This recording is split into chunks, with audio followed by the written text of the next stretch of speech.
Smile, Jeff. Good morning.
Hey, Jeff. Hey, good morning, Veronica. How are you? Hi, How are you Veronica. guys? Both of you. Again. Good morning. Good morning. Morning. How's everybody doing today? Good. Good, good. Good. Nervous about all this. Nervous? How come? Hopefully I can do it. Oh, you can. No worries. I think we're all a little nervous. Well, there's a lot to talk about, so it'll be good. Hey, Jeff. Oh, I heard somebody, but I don't know who said hi. I said hi, Jeff. It's Oh, Bill. hey, Bill. How you doing? Good, man. How are you? I'm good, thanks. The recording has started. Yeah, Renee's on it today. Hi, Renee. Can't see you, Renee.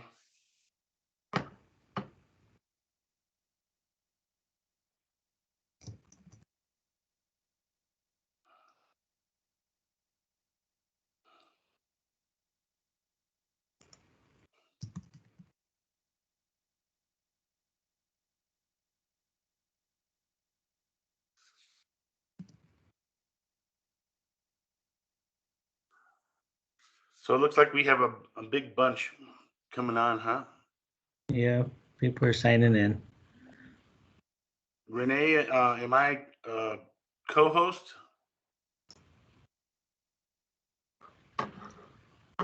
Yeah, Bill, you should be able to access everything. So if you go up to the share content. Yeah, I have to get. Everybody uses so many different. I know. So this is a box with an arrow pointing up. You'll see it. It's the I do see it. okay, good. I don't want to click on it yet, but Okay. Well, it won't explode or anything like that, so I think you're okay. oh dang! All right, I'm gonna do it. Let's see what happens. All right, so let's see. Do you see? So now you'll need to choose the window that you want to share or your Okay. desktop. Oh my God, how do I even get back to Microsoft Teams here?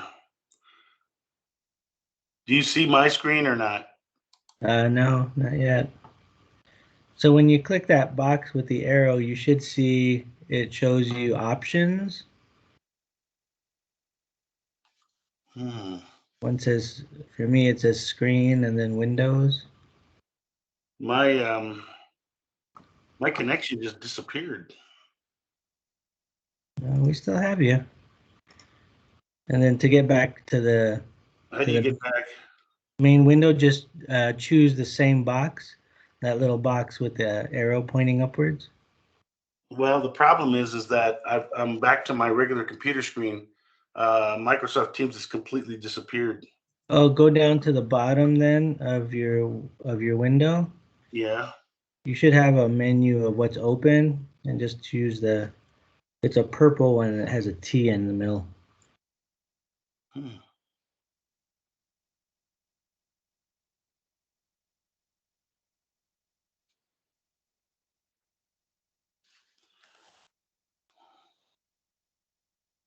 No, it's not here.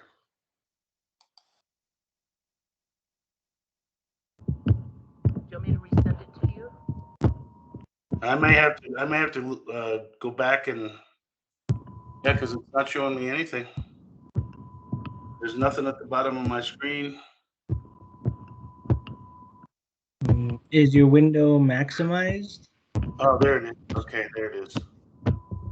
I had to go back to, all right, so entire. Okay, so if we're gonna do, I see you. Do you see me? All right,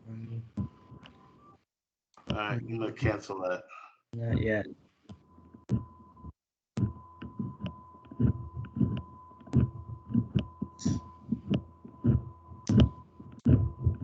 All right. Sorry about the technical difficulties, folks. We'll be starting here in just a sec. Yeah, that's why I love technology. Right? Okay, you see me now. Yeah, I see you now. Mhm. All right, let's try the screen share thing again. Open share tray. And there, well, you should be looking at a button that says share content. I'm looking at a button that says screen share and then desktop window. It's Chad, like an email right now. Did you hear that, Chad? Oh, I hear somebody talking to me, but I don't know who that is. Are you sure I can co-host? There is no co-host. You can just present. Everybody has permissions to present. All right. There should be an Share your arrow screen. right button, and you can share your screen that way.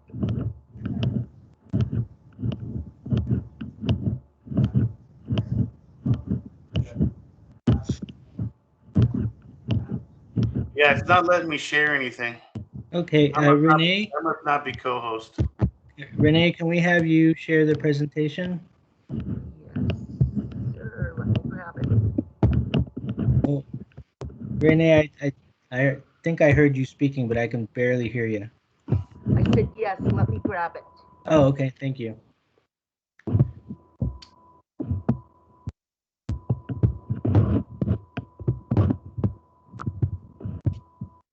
Too many windows open. Again, sorry for the delay, folks. We'll be started here in just a sec. Do you have a story for this morning, Jeff? Or a joke? No stories for this morning. I honestly, I was gonna say the last joke I said, but I can't remember the. I remember the punchline, but I can't remember the setup. Wait a minute, I think I might have it. Hold on. Let me try. All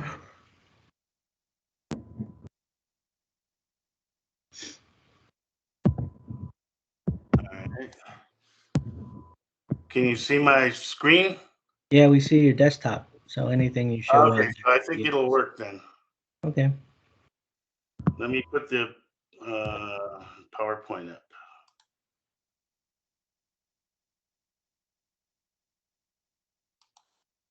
Can you see that? Yes, we can. All right. All right. Shall we get started then? Sure. Well, good morning, everybody. Thanks for your patience and trying to get through some technical difficulties. It's nice to see so many of you again. It's been a while for me to see so many of you. So it's really nice to see you. I hope you're all doing well and staying safe, and that your families are as well. It's been quite a year, and there's lots to talk about today. We're going to start off with some discussion on identification and recruitment, as that is a part of our responsibilities under the Migrant Ed program, and the reason that we have recruiters, which is what we call many of you guys. So we'll get started with that, and we'll talk about a needs assessment results and what that looks like. We'll talk about the evaluation for the Migrant Ed program, sorry, here in Utah. We'll talk about parent involvement, and as you know, we've had some specific work going on in that area. I'll update you on some of the MIS 2000 information, but before we even get to that, I do want to remind you that we have our training on Friday, so 2 days from now. Anyone that you feel will need access to either adding student information into the system or that will need to look up that information in the system, you need to make sure that we have their names and their emails so that we can have that set up before the training. So please get that information to Renee, and she'll keep a log of that. She has a log actually of who has already sent their names in. But if you feel that you might want somebody else in your LEA to have that access, please make sure that that we get their names so that we can set them up for the training on Friday, because all of you will be signing in with your own sign-ins. so that you can look into the system and go through the system as we work through it on that day. Okay. We'll talk about data security requirements, and then end up talking about migrant funding and where we're at there. Okay. So with that, I'll turn the time over to Bill Bansberg, who will be taking us through identification and recruitment. Bill? Thank you, Jeff. I'm Bill Bansberg. Many of you know me and have known me for a long time. Unfortunately, because of COVID, I haven't seen you in person for, oh gosh, year and a half at least. But for those of you who don't, I work with a company called Applied Learning Technology Associates, and we've worked with Utah for 25 years on migrant education, and help provide a lot of services for not just Utah, but a whole variety of states related to migrant ed. And that's why I'm going to cover a lot of different things today, including starting with eligibility. Now, this section that we're going to talk about is for recruiters, but also for MEP program directors. It's not going to be, for most of you, anything new. It's going to be more of a review. There are a few new things I do want to talk about here, but we just want to make sure everybody's on the same page when it comes to eligibility and everybody understands what exactly frames that. What exactly makes a family eligible? Some of you may be new. If you're not sure, this would be a time to ask questions. Please feel free to ask questions. Jeff, if you could kind of, is there a chat box on Microsoft Teams? Yes, there is, Bill, and I'll monitor the chat. So if any questions come up, I may interrupt you and ask in that moment. Oh, absolutely. Please do. Okay, so we're going to start by talking about eligibility for migrant services. And so the purpose of, so we kind of put together this guide, and we're going to send this out to you after the conversation today. Something you can use now. Once again, as I'm saying, much of this is a review for those of you who are veterans, but it gives a chance to. We'll cover some of the basic stuff, and then it gives you an opportunity to ask questions as we go. So the purpose of this guide is to give an explanation of what migrant education is, provide an explanation of the legal definition of what a migrant student is, provide the basics of what makes students eligible, and to lay out procedures to identify migrant families and kids, specific steps to complete and submit a COE. And then there's a new thing that we're going to talk about, and that is something that recruiters, and Jeff will have to, say more about this here coming up, but something we're asking recruiters to do when they go out and recruit a family or they review a COE. COE should be reviewed every year. Even, families are eligible for 36 months, but you have to make sure they're still there, and you have to update the information on it. You have to see if there's been a change in employment, because you can, if you update that information, you keep everything not only current, but it may extend their eligibility. So we're going to talk about an additional piece that when you go out and do recruiting, that Utah is asking people to do, and it's called the Parent Advocate Family Log. And it's really very simple, but we'll explain that when we get to it. Provide information and answer questions. That's the purpose of this guide. So let's just jump right into it. What is a migrant? A family or an emancipated child, could be a child on their own of age who is moving due to economic necessity and works in seasonal or temporary agriculture. The key to being migrant, there are a lot of jobs that are migrant. In Colorado, you can, or even here in New Mexico, I'm from New Mexico, you can, or Utah, you can follow the ski season. And there are people that come in and work in the hotels and services for this as the ski season develops, and their temporary employment, and they move to take those jobs, but they're not migrant. They're not officially migrant because it's not an agricultural job.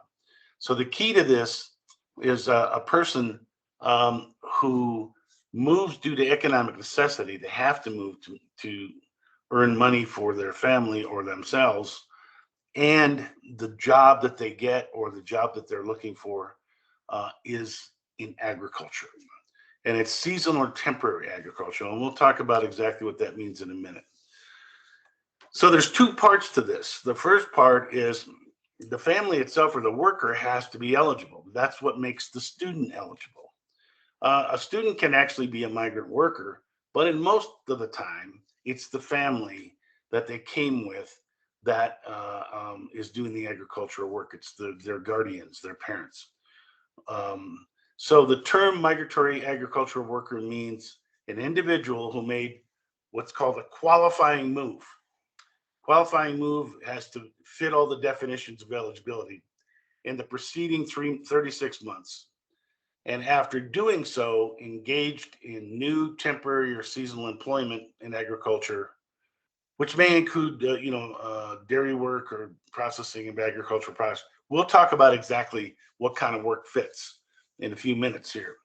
The migratory child means a child or youth who has made a qualifying move with the family, and they may join the family. They may, in other words, they may come later. They may come with the family, or they may actually come before the family. So there's a lot of possibilities there, but they have to be part of this move.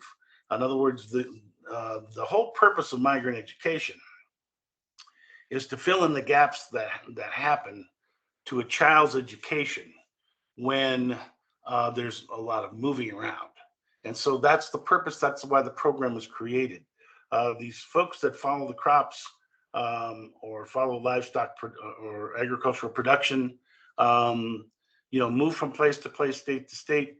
The kids move across the states or across district lines, so they get pulled out of school, and then they get placed in more schools. And so there's a lot of gaps in their education. So that's the purpose of Migrant Ed. And that's something that's sometimes forgotten.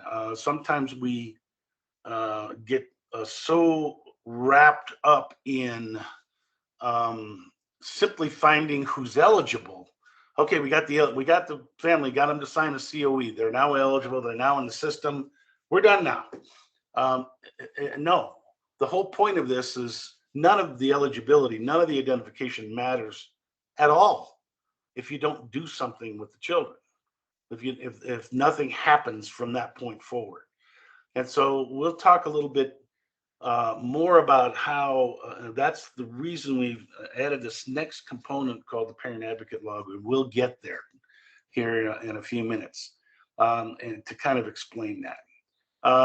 So a migratory child means a child or youth has made a qualifying move in the preceding 36 months as the worker themselves, or with or to join a parent or spouse who's a migratory agricultural worker or fisher. My guess is there's not a lot of fishers in Utah, but mostly it's agricultural. Okay, purpose of the program. That's kind of what I talked about. Provide academic assistance. Now, I know that these families come with a lot of needs. They come, a lot of them need housing. Some of them need help with dental and health services. Some of them need help with, finding clothing. All of these are important things, and a lot of times recruiters become involved in helping the families do that. But we can't ever step outside of the or miss the target, which is the whole purpose of this program is academic assistance. That's what it's for. That's why we have a migrant program. That's why the money is here. That's why the funding is here. And so the purpose of Migrant Ed has four main purposes: to make sure that kids are ready for school, to make sure that they can read, to make sure that they can do math, and to help them graduate from high school. That's the purpose of the program. All right, so let's talk about what a qualifying move is. Okay, first of all, it has to be the move due to economic necessity. You need to move in order to find a job to survive, or to take a job to survive, to continue to survive. So that's what economic necessity is.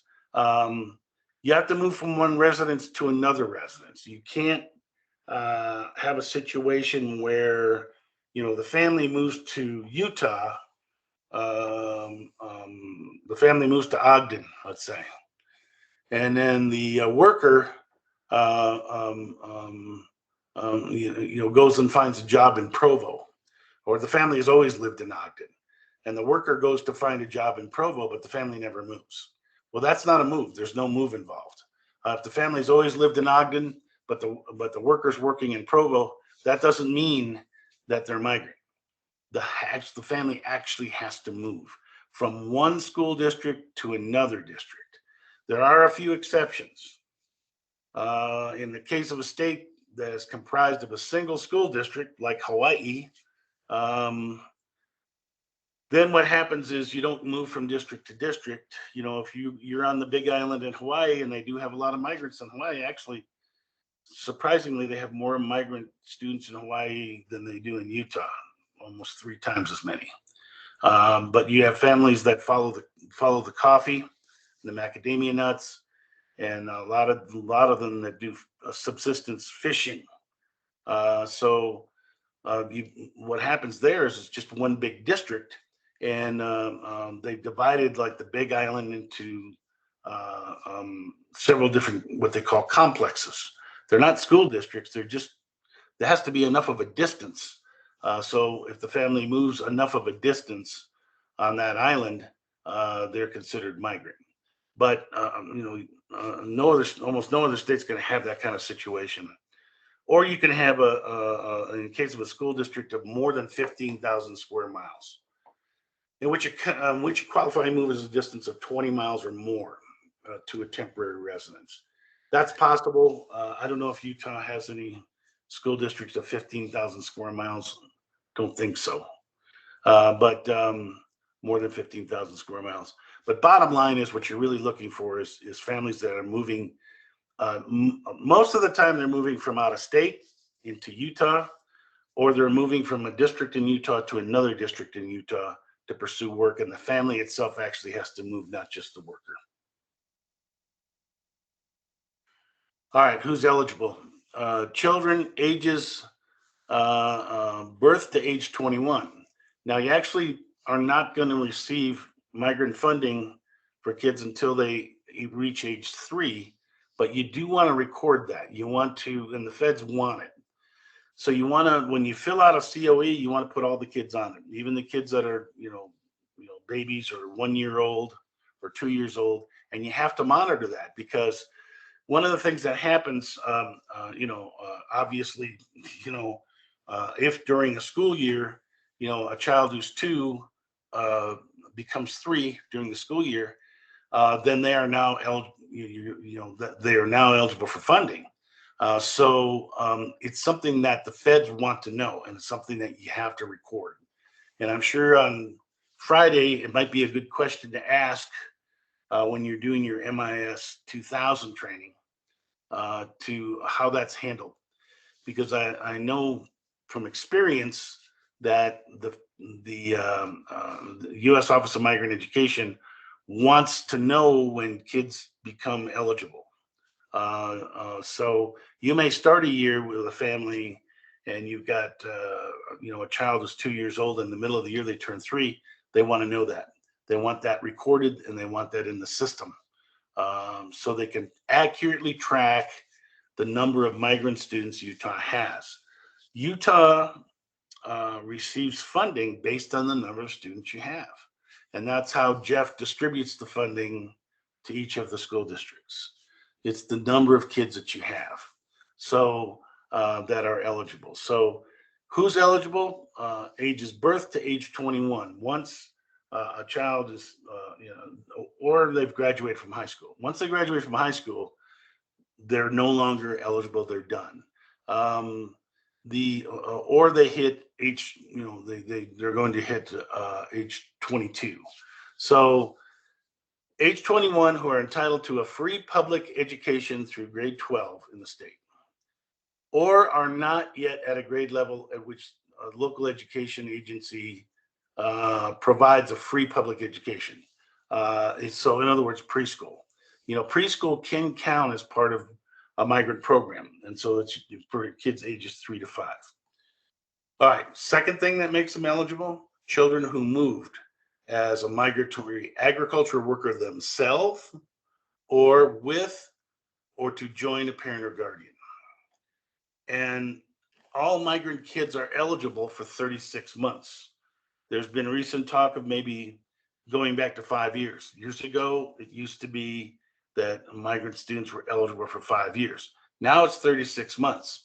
And it's the way it works is if a family comes and they're eligible migrant family, and you get a COE on them, they're eligible for 36 months worth of services from Migrant Ed. Now, if the family moves again and then comes back to Utah, they are now eligible again for an additional 36 months. So if a family is really truly migratory and they continue to move, the children can be eligible all the way through their entire educational career. But at minimum, once a family's been identified, if the family comes in and does what they call settles out, and they move to Nebo, and the family stays there, never moves again, the kids are eligible for 36 months, so for 3 years. And the idea is that over those 3 years, they can get caught up and catch up to the other kids in reading and math, etc. So that's the idea. But if a family, Hey, Bill, yes, I'm going to interrupt you for just a second, just because we have a question in the chat. sure. Penny Yardley mentions that 0 to 2 have not been counted in the past. Did that change? No, it hasn't changed, Penny. But they do want that information On the COE. on the COE and Yeah. entered into the system. Yeah. So when you talk to MIS 2000, ask that question, because what they will do, they don't count in terms of funding, ages 0 to 2. But Jeff can tell you, the feds want to know, well, how many kids did you have 0 to 2? That also tells them, who's going to at some point turn old enough to be funded. I don't know. Does that make sense? Yeah, and that's the reason why we've asked for many years, at least as far as I've done Migrant Ed, to include the entire family on a COE, to include all of the students or all of the kids in that family, regardless of their age, because ideally you're looking at those lists of students and seeing who is coming up into your system before they get there, so that you can ensure that they get services immediately. But we do count those students, and even though you don't get funding for them, we've been counting them for a while because the Department of Ed, the Office of Migrant Education, asks for those numbers. Right, and as Jeff can tell you, and I can tell you from every other state, OME over the past several years has become very much sticklers for every little thing. So Yeah. this is one of them. Yeah, to say the least. But I do want to reiterate something that Renee just mentioned in the chat, and that is that even those students that aren't preschool age or that are pre-preschool age, even those kids on the COE should have an SSID registered to them. So you should be getting in touch with State Board of Education office to get those numbers, so that you have the state student ID on the COE itself. And that's important. That's really critical, actually, because that's how we, again, ensure that there are no doubles or we are not double counting students, that kind of thing. Jeff's absolutely correct. I know from your perspective, it may not make a lot of sense, and it may be more difficult to get SSID numbers for kids that are not yet in school. But the way M6 operates, nobody can be entered into M6 without a number, without a state number. So, and they want the kids ages 0 to 2. Otherwise, Jeff and every other state hears about it, and they become finding and under corrective action. So I know it's something you have to kind of work out. But yeah, you really do need to get ID numbers for all the kids. Yeah, we got a couple more statements that I wanted to go through that are coming up. Seems to be a hot topic. So okay. it says, will we still need an SSID number for those students in the new system? We have carried over all of the previous COEs that we received before the 2021 year. So all of those state student IDs are still in place. You would not need to get state student IDs for those students. For students that were in the 2021 year, for new COEs that you completed for the 2021 year, yes, you will need to get state student IDs. And we're looking into having you guys review your 2021 COEs after you get training on Friday. So Renee has been hard at work inputting that data for us. And it's a tedious process because she literally has to go box by box. And there's information there that are not part of the COE that only you can fill out, that only you know. And rather than have her get in touch with each of you individually, after Friday, we're going to be asking you to log in and look at that data and add any missing information, because there's no way that we could do that from the state office in a quick manner. It's just easier if you guys do that on your side of things. So we are looking at that, and you will need SSID numbers for your 2021 COEs. Next question from Veronica Cruz is, on the COE, do we put children that live in another state? That's a great question. That's a question for MIS 2000 on Friday. So let's hold off on that one. I don't want to give you a response that will be wrong. So let's make sure that we ask that question when we get our training. And then Penny asks, does the state board office create the SSID number, or can we still do that on a local level? That's a good question, Penny. I know that there have been issues when LEAs create their own SSID and then ask the state for another one, and we get duplicate students in that regard. I don't know what your LEA has done in the past, so we can have that question or look at that question individually, and then look at what the best way to handle that would be. But most LEAs do contact the state Board of Education office to get the SSID for the kids that are preschool aged, but not everybody does that. So we can talk about that one-on-one after the meeting if you like. Thanks, Jeff. This Thanks. screen, do you have more? No, we're good. Thank you. This screen, I don't want to confuse people. This is kind of a screen that's almost not for recruiters. It's for districts. There's a big problem in every state, and there used to be one in Utah too. Utah has a state data system. Is it called STARS? Is that what it's called? Or is it something else? There are several student information systems that get used. All right. Well, what happens? Here's what's caused monstrous problems in states in the past. Is there is a state data system. We're not talking about maps now or the new MIS 2000. We're talking about a state data system. And a lot of times what happens is a family comes in to enroll in school, and then whoever enters data for that school into the state data system has a box that can check whether a child is migrant or not. Well, they really have no business checking that box, but they do a lot of times. And so what ends up happening is you get kids entered into the system as migrant who are not migrant, who've never been documented. It's illegal. Like it says here, it's a legal term. you've got to have a COE. It requires specific eligibility criteria. But if a local school secretary decides that somebody's migrant, they can click that box. And then what ends up happening is that data system at the end of the year has to be turned into the federal data system, and the numbers don't match because it used to be in the past, you guys were familiar with maps. Maps would keep the actual data on the numbers of kids, and that's what MIS 2000 is going to do now. And that's the data you report to the feds. And of course, those two numbers never matched. You know, you might have 1,000 kids in MIS 2000 when this year is over who are migrant in Utah, really, truly migrant, actually went through and they're eligible. Whereas in the system, if people have been clicking boxes, you might have 2,000 kids click this migrant, and they might not even be the same kids.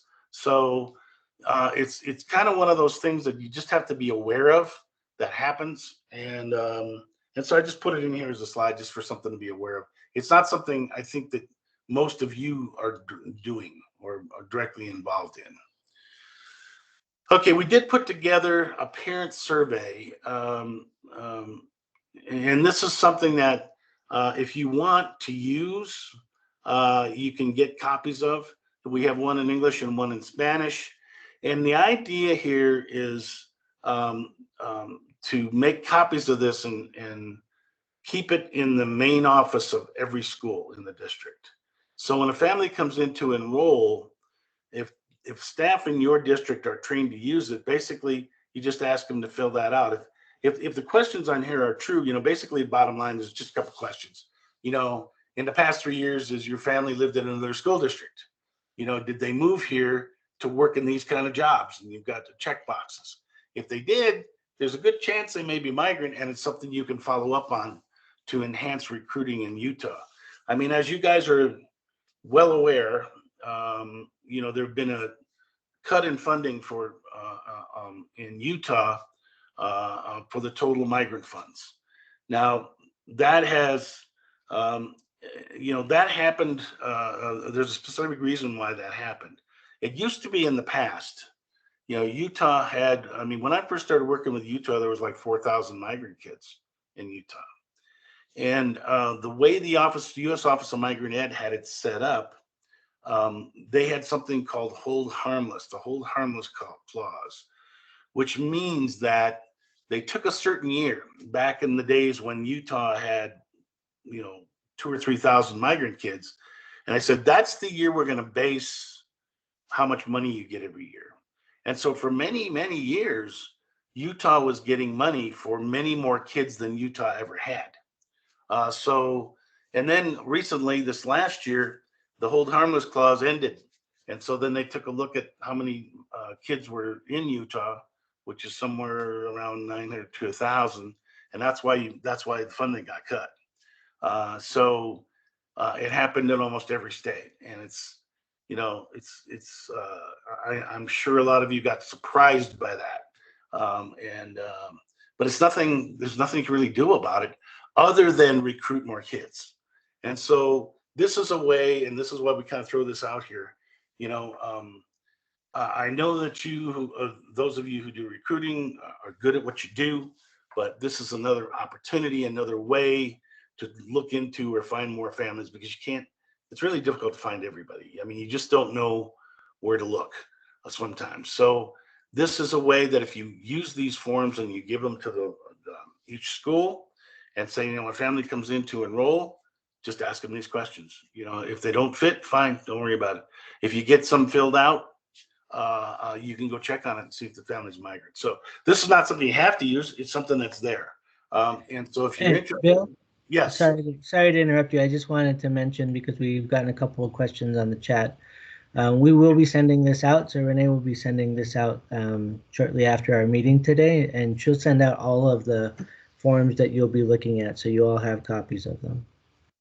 Good. And so, I mean, I guess I would say that most of these forms we're going to talk about nothing's required. It's just, you know, it might be something you could use if you want to. And this is an example of that. You know, unless, I don't think Jeff's pushing. I mean, you can't really make schools do anything anyway. I mean, I understand that you guys are If you're the local migrant program director, you work with the migrant program, but most of you are not in a position of directing principals, thou shalt do this or that. So it's an option. It's something you can suggest, I'll throw it out there, but it has worked very well in other states to kind of increase the migrant numbers. And so if we can increase the number of migrant numbers, then the funding can go back up. So we just let you know that. Here's another handout that will be provided to you that could be also given to the local schools, to keep in the office. Just a stack of them that you could give to families, and I don't have one here in Spanish, but we can get one if people are interested. That just kind of says, this is what the migrant program's about. If you think you might fit, let us know. So it's just kind of a handout that goes with that. And then here's a couple of handouts that would go describing the Migrant Literacy Net. These are in English and Spanish. This is an important thing now because we now actually have a parent portal on the Migrant Literacy Net to set parents up so that they can help their own kids with reading and math. So it's really kind of exciting, but it has to be done in partnership with the school. And we'll talk more about this very shortly. But there's a couple of handouts that you can have there that you as a recruiter, and this would be less that you give to the school, but when you talk to a family, if you had these handouts, you could give it to the family. I'll go back to what I said before. A lot of time, I've worked in Migrant Ed for 30 years and I've done a lot of talking with migrant families. And one of the things you hear is all the time is, okay, well, we got recruited for this program. What does it do for us? How does it help us? And this, when you're recruiting families, sometimes, people will get mistaken. Why are they going to sign the COE? What's the reason they're going to sign it? Some families think that they're getting free and reduced lunch because, they are signing the COE and become eligible for migrant. Well, that's not true at all. Migrant doesn't provide free and reduced lunch. Title I does.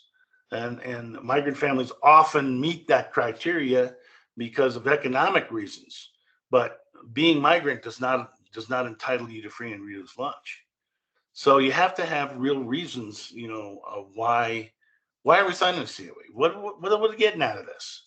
And so this is one of the things we're going to talk a lot more about today. But these are handouts that you could use. You can use, not required, but you could print out copies and bring them with you when you go recruiting. So this is what you get. This is some of the things you can get, and talk about the Migrant Literacy Net. All right, let's talk about completing a COE. Most of you, I think, are very well aware of this, but we're just going to kind of go through it, just to make sure, okay? All right, for a family to be eligible, there has to be a COE. There has to be a signed COE. It has to be signed by the family and it has to be signed by the state director at minimum. It should be signed by the recruiter also. The COE must be filled out by school staff.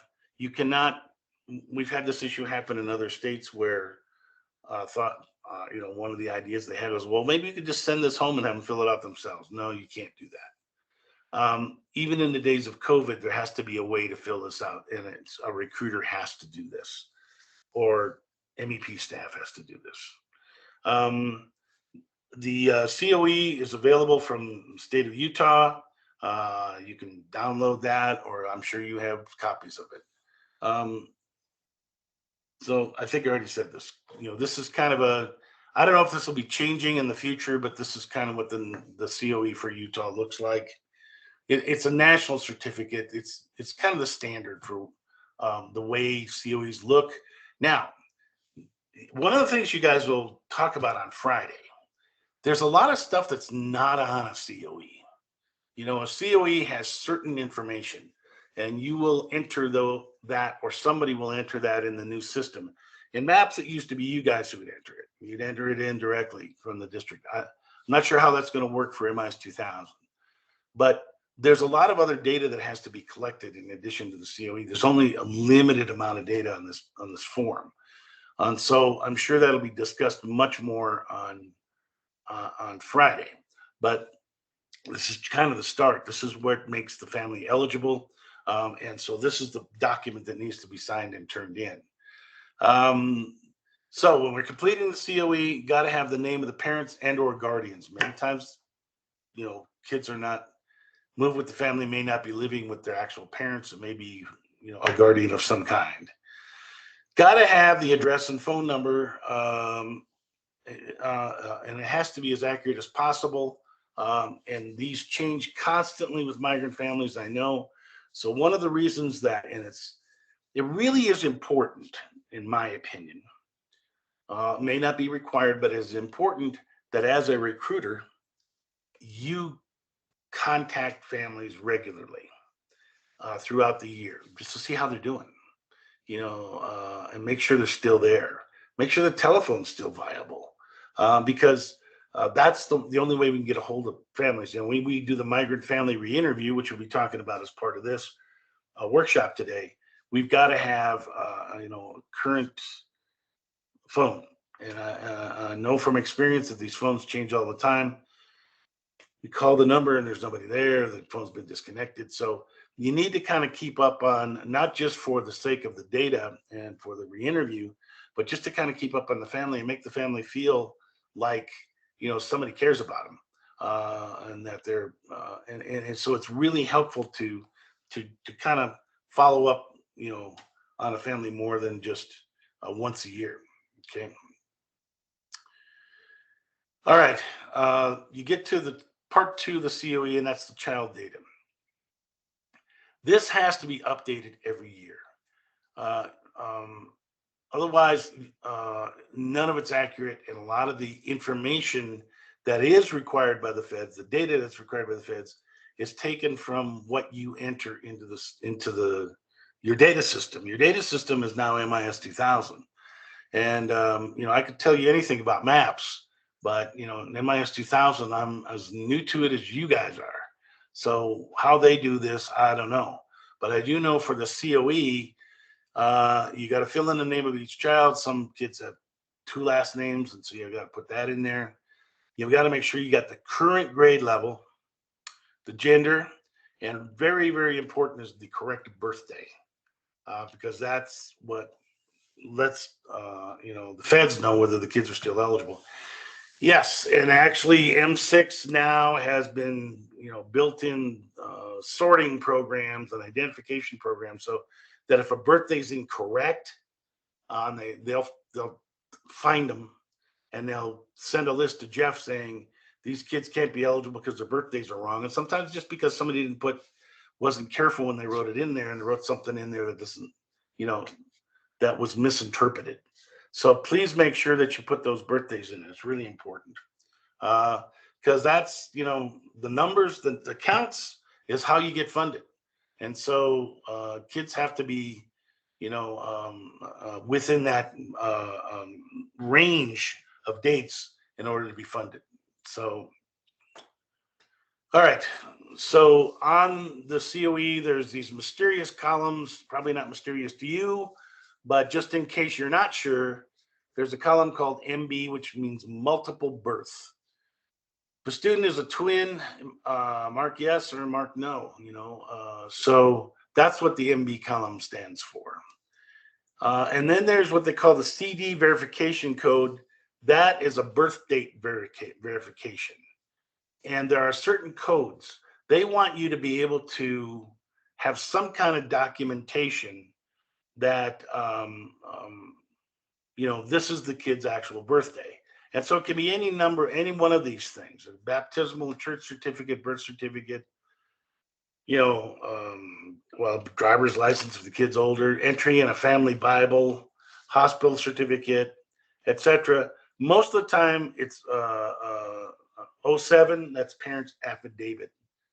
So you've got to enter in there what it is, and those are the verification codes. If you don't have them, they can rely on what a parent's statement is, but you got to put something in there. Okay.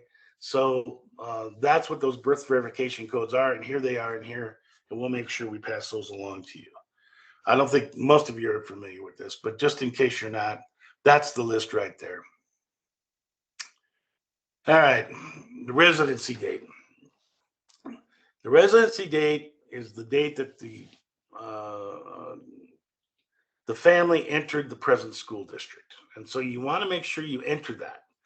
It is very important that you enter that. You want to make sure that that residency date is not after the QAD, or the qualifying arrival date. We had a lot of issues with this, and I think many of you were involved in trying to fix this last year. But you have to make sure that, I mean, the residency date and the QAD could be the same date. Yeah, I think that's fine. But you know, they're getting to be total sticklers on this stuff, and so they've got these programs built in when this stuff gets uploaded to M6 that they will catch it if the residency date is somehow, you know, and the QAD don't fit together. So, you know, that's something just to keep in mind as you're filling this out. And yes, you've got to have this residency date, and you should do it in the format that they want: month, 2 digits, day, 2 digits, and year, 2 digits. Okay, because all of these computer systems that record this data, it has to be done a certain way. So, any questions so far? Bill, I have a question. With the residency date, if it's like August 25th, right? We can't write that. We need to write September 1st because that's when the fiscal year starts. Well, that is a very good question. Go ahead, Joe. Yeah, so in answer to your question, yes. And the reason for that is because M6 doesn't count any date before September 1st as a starting date, as a residency date. The system doesn't allow it. If you put in a date before that, September 1st date, it looks at it as if the student was enrolled in the previous year, not in the current year. So September 1st has to be the very first date that you add. So any students that come in at the start of the year and you start in August, please make sure that you put in the September 1st date. And I know that's strange, and I've had several conversations with OME in regards to how we have been asking you guys to put in the correct date because we want to make sure everything's accurate, but they cannot count that student unless that residency date starts September 1st or after.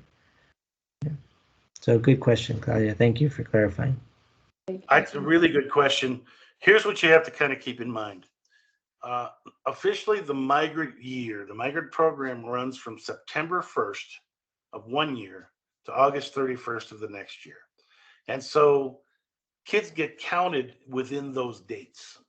And so, it creates a real weird situation. Family moves into the district August 25th, let's say, which is not uncommon. And many districts are starting before that. And you want to count them for this year, 2021, 22. You've got to put a resident as if they arrived on the 1st of September. Otherwise, they're not going to count as part of this year. It makes no sense at all, and it's something you'll have to discuss on Friday. And it's something that we had to do all kinds of revision, because you would think that the logic would be you just put the date that the family actually arrived or that they actually came to school. But to make all their data work right, that's why you have to do it this way. So we have another question from Veronica Cruz. Okay. And she says, do I understand that right? What if the parents move and start working and they register for school 1 week later? What date do we use? So there's a qualifying arrival date and there's a residency date. Those are two different dates. They can be the same, but they aren't necessarily the same. Okay. So the qualifying arrival date would be the date that the family moved into the area. And the residency date is the date that the student was enrolled in school. There's another thing to add to it. Let's say a family moves in mid-August. Okay, they moved in mid-August of 2021, and so you got a qualifying arrival date of August 15th. Okay, and let's say school started August 20th. Okay, so you actually could write out a COE and enroll that student in the year of 2020, 2021. So in other words, they would have been enrolled in last year. Now, you still have to do a new COE come September 1st, which is 10 days later, but you could have them enrolled in the previous year. And then that's why you've got to keep these COEs up. So because they actually were eligible and did, start school as part of 2020, 2021. Does that make sense? So, Bill, we have another question, and I'll pose it to you so you can clarify, because I don't want to get people confused. So the question is, or the statement is, I thought Bill said the residency date cannot be after the qualifying arrival date. Oh, the residency date. Yeah, exactly.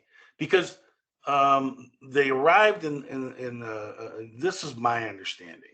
They arrived, the qualifying arrival date is the date that the family actually arrived in the area. And when you fill out a COE, this is when we got here. This is our qualifying arrival date. You can't have resided. That's when you arrive. That your residency date can't be before that. That's my understanding. Your residency date would be, exactly at the same moment, or it could be when you actually went and enrolled in school. So, which would be after. Yes. Does that make sense? And I don't want to get too complicated. I mean, it's possible. I mean, if a family arrived, in August, and this is something you'll have to talk over with MIS 2000, but you might be able to count them for the previous year. And then, a couple of weeks later, you get a new COE and they count for the next year too. So I don't know if we want to get that deep into this, but that's Hey, something. Bill. Yes. Sorry, this is Penny. I think she had just reversed what you had said. So they have to arrive as a qualifying arrival date before they can actually be a resident in the school because of the date of that. Yes, exactly. Thank you, Penny.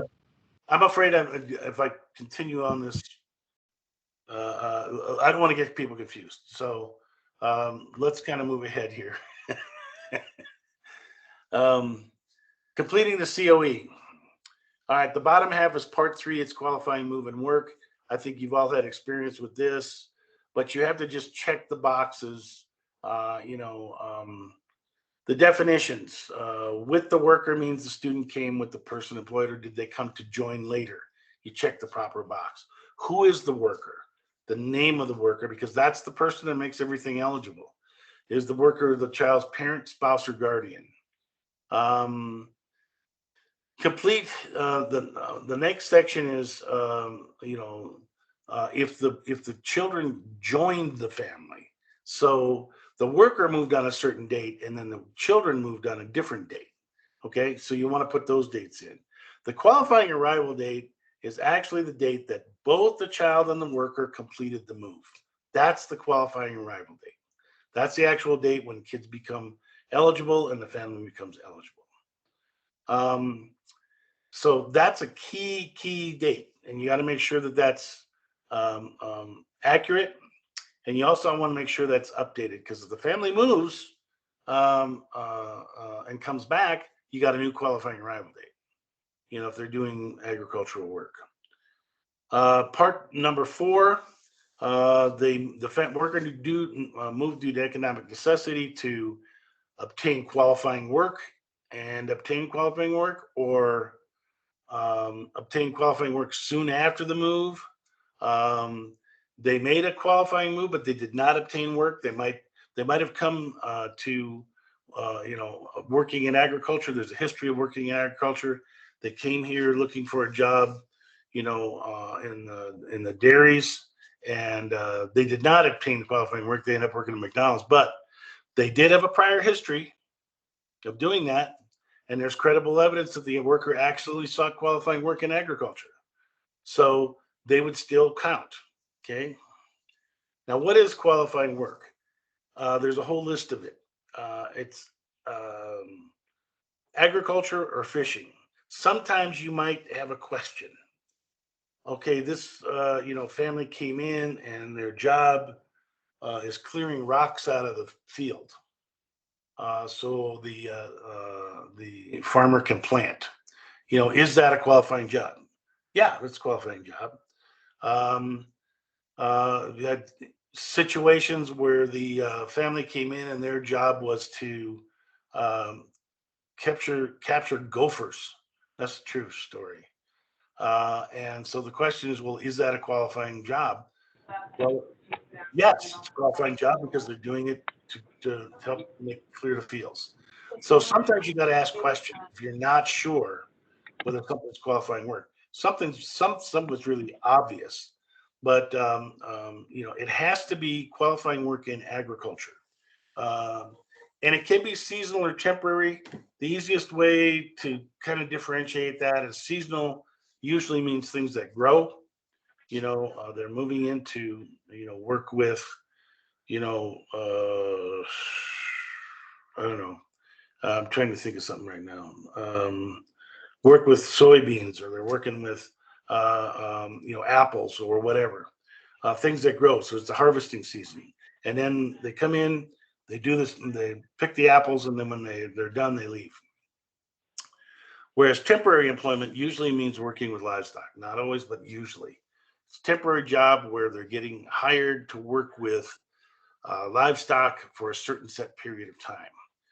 You have to make sure that the family says they're temporary. They have to be they have to come with an understanding that this is not a permanent job. So it could be seasonal and temporary. So those are all things that you have to mark on the COE. People have questions on some of that?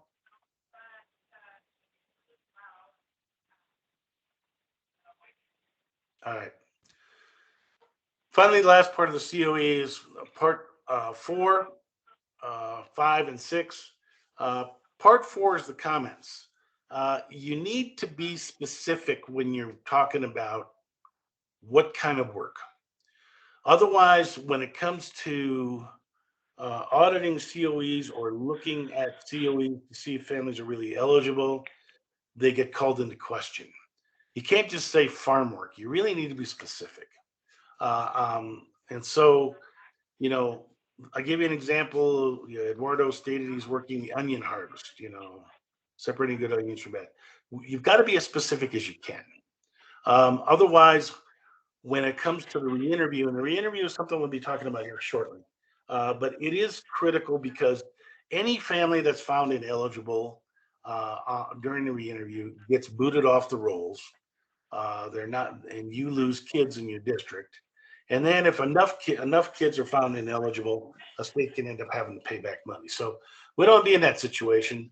You want to make sure that you're specific on the COE as to what the work is. Okay, so somebody can read and say, "Oh yeah, okay, that's a qualifying job." You have the parent or guardian sign, and then you as the interviewer, the recruiter signs. You can also have the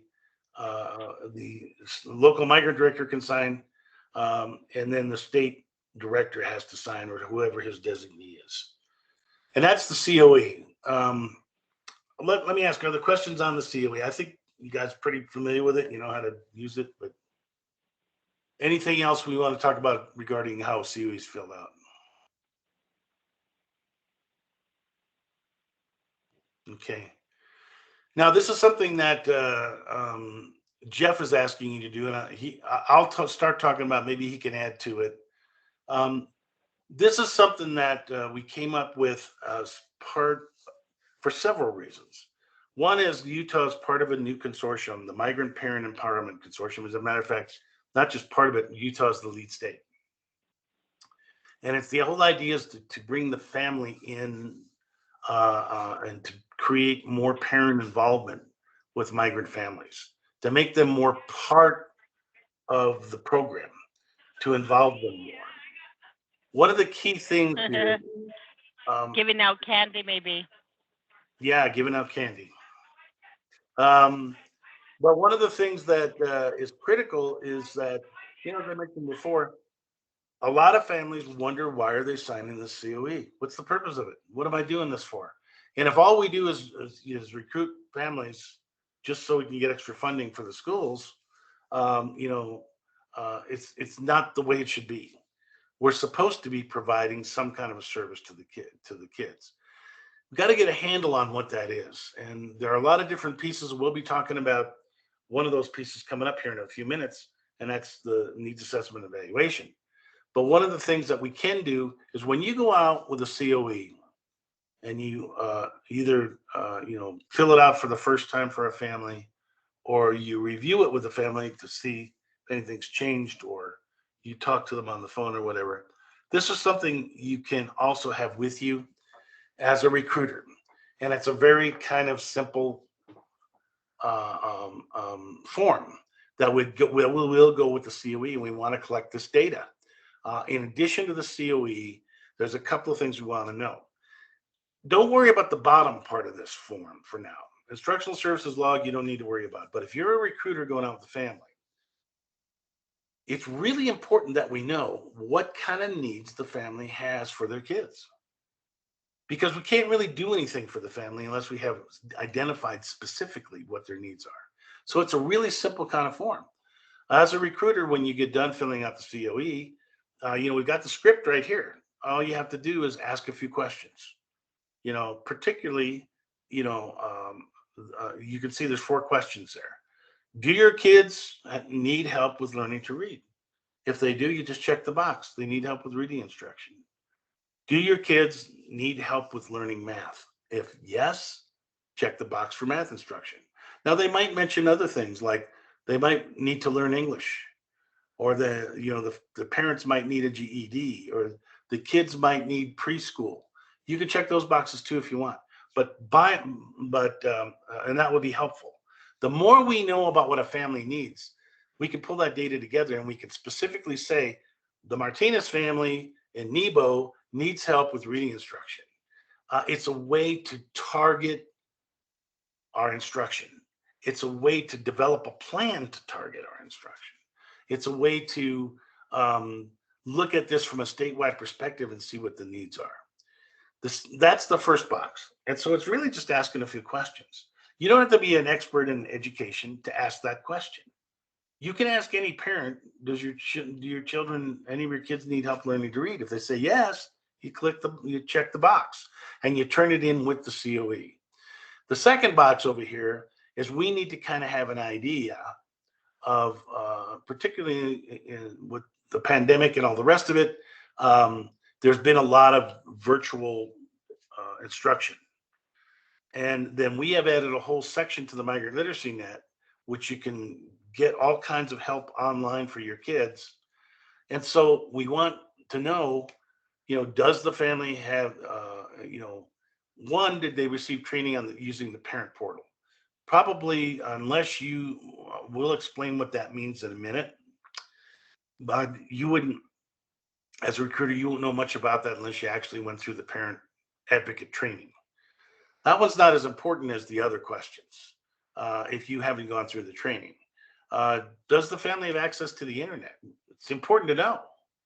Does the family have access to a laptop, a tablet, or smartphone? And then the last question is, did the family receive instructional services from the Migrant Literacy Net? You won't know about that yet, but the middle 2 questions are important because we need to know, has the family got a way, if they got to do virtual instruction, have they got a way to actually get that instruction? So this is all good information, important information. Jeff, do you want to add to this?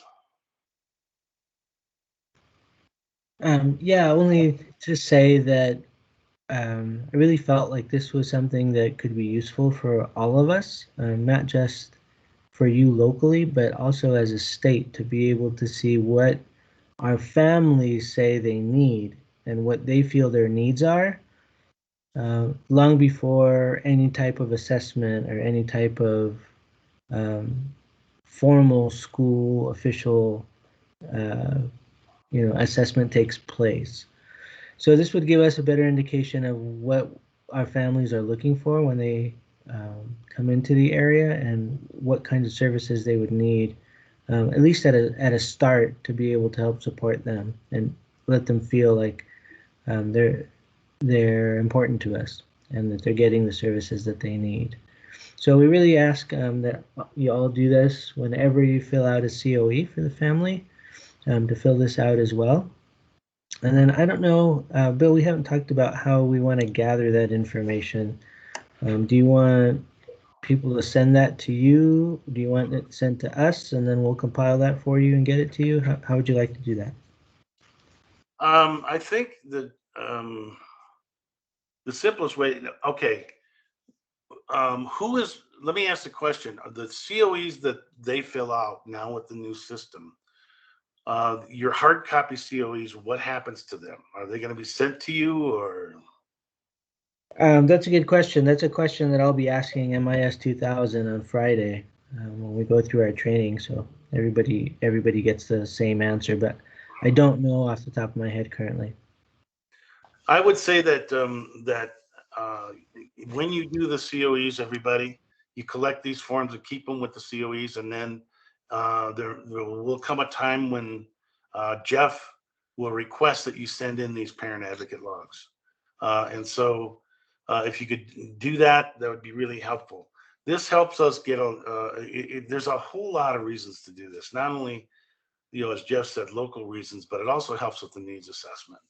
So we can actually identify in a way that the feds will accept really well by simply asking the families, what do your kids need?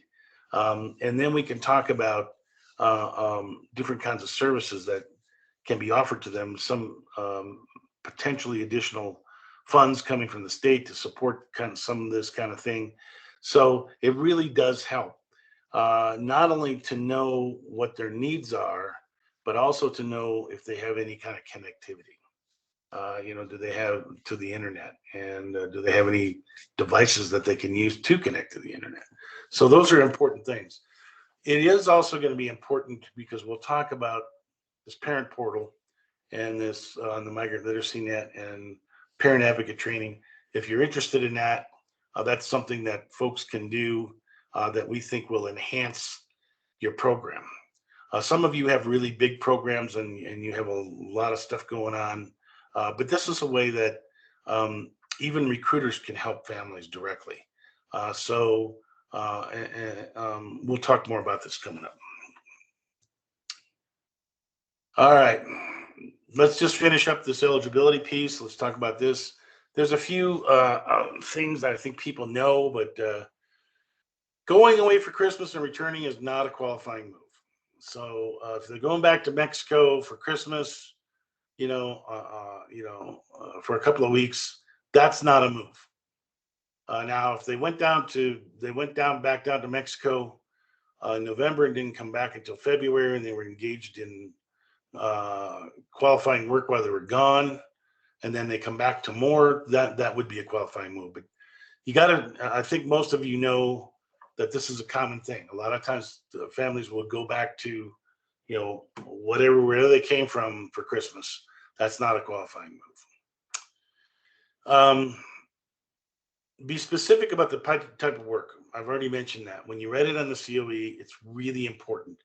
Just don't put generalities. Talk specifically about what was done. It really, it's something that can make a huge difference. And it's possible that Jeff or Renee won't even approve your COE unless it's specific, because otherwise it just gets kicked back. Date of the parent signature and interview signature should be the same on the COE. So you, as the recruiter, when the parent signed, you should sign for the same day. Sometimes this becomes a question, and I know that you guys know, but other people don't. There's a big difference between an immigrant and a migrant. Immigrants, the words are used interchangeably these days. They talk about migrants as people who are coming in from other countries. Has nothing to do with migrant education. Migrant education are people who migrate with the crops. So complete difference.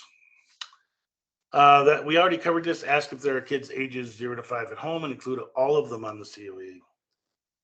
If the kids do not move with the family, then there is not a new QAD. So that's a common thing. It happens a lot. So just kind of a few extra things.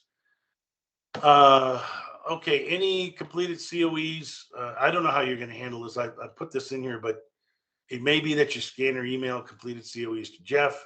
I don't know, maybe you'll end up entering them directly in MIS 2000, but Jeff or his designee are going to have to approve COEs. So however that happens in the future, that's something you guys will have to work out. Jeff, you want to add to this in any way? No, only to say that the system that we've been using in the past will continue to go forward as we move on. So the same expectations on COEs, you'll be creating those, filling out all of that information for us, and then we at USBE will be approving those as we review them. Will be the same. Once that happens, then those students will then go into our account for the state, and that information will get updated to M6 on a daily basis. But the system, the links or the way that the flow of data is the same. It won't be changing. We're going to move on from eligibility now to the next piece of the agenda, but just leave it open. Are there questions on any of this right now? So with the new system no longer being what we did to enter COEs, we send them to you, Jeff, and Renee will enter the COEs, or we will? No, let me clarify that, and let me clarify Yeah. what's going on there. Okay, that's a great question. So thanks for asking out loud.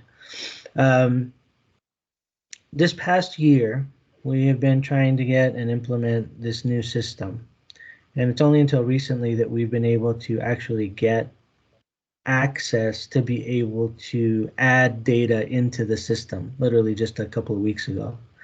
Up until that point, there was no way for us to be able to do that. There was nothing to add information to, simply because we as a state hadn't been set up in that system yet.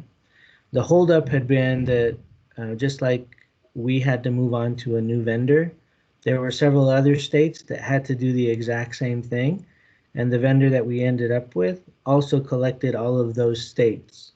And so we were kind of put on the back burner as the last state to get added into the system. So with that being said, okay, all of the information up until the 1920 year, all of the COEs, all of that information was transferred over from the MAPS system into our new system, which is MIS 2000. Okay. The only year that was not included in that upload was the 2021 year. So those are the COEs that we asked you to send in to us and that Renee has been inputting into the system to take care of that for you so that you guys don't have to do that, but that we can ensure that we have those, we have that data and we are adding that data in as quickly as we can. Again, we got access to the system a couple of weeks ago, and that's how long Renee has been adding in your COEs. It takes a while to add them in, so I am extremely grateful to her that she has been working so hard on it. Okay. But having said that, it's only the 2021 year that COEs are not in there. Okay. So we are adding that manually. Coming on Friday, after you have all been trained, the expectation is that you will now input this year's COEs and moving forward. So the only COEs that you don't have to input are the 2021 year. those Renee is doing, and she is doing a great job. So yes, thank you, Renee. Again, publicly, you're amazing at doing that. So really appreciate the support in that. However, when you do get access on Friday, I'm going to ask that all of you go back into the 2021 year to look at that data and complete missing information. For many of you, that's state student IDs that weren't present on the COE. For others, it's a whole host of other things. Qualifying arrival dates were missing, just a whole series of different things on different COEs. Some of that information is information that we don't have at the state board, so you will need to go back and add that information in. Okay, but you are only adding in information. Those COEs are already in place, or they will be in place. So 2021 is in place. We just update whatever's missing that, you know, because we make mistakes not very often, but we're good. Exactly. Anyway, so 21, 22, I know you love us, Jeff. 21, 22, after Friday, we will enter our own COEs. So the scan and email or mail all completed COEs page, the prior page, is last year, not this year. Yes. Correct? Yes. Okay. And then once you do that, then it'll be just like the map system. Once you enter in your data, I get a message saying that there's a COE to review. I'll review it and either approve it or send it back to you saying there's some information that's missing or I have some questions on it. Please give us this information. All right. Because I know when we send our COEs in, I just kind of went, Renee, I am so sorry that you have to do this because good luck reading what I wrote. So Renee, you're awesome. Yeah, so once again, for the 2021 year, you're just going to go back and review that data, add any missing information.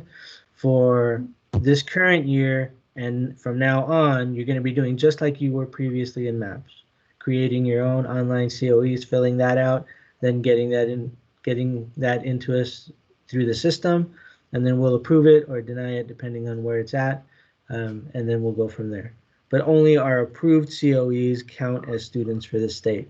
So only those are the ones that get uploaded into M6, and those are the only ones that get reviewed by M6 and sent back to us to say, hey, there's a discrepancy in qualifying arrival date and residency date. So, and those types of issues. So we'll go back and look at those as well, and we'll be getting in touch with you when that happens to let you know we need some clarification here. But that's from Friday on. Thank you. Thank you, Penny. I suspect there might be, Jeff, you can answer this, but when you go back to, your missing information for 2021, we'll probably include the check boxes as to what kind of assistance the kids received. Right. Did they get reading instruction and math instruction?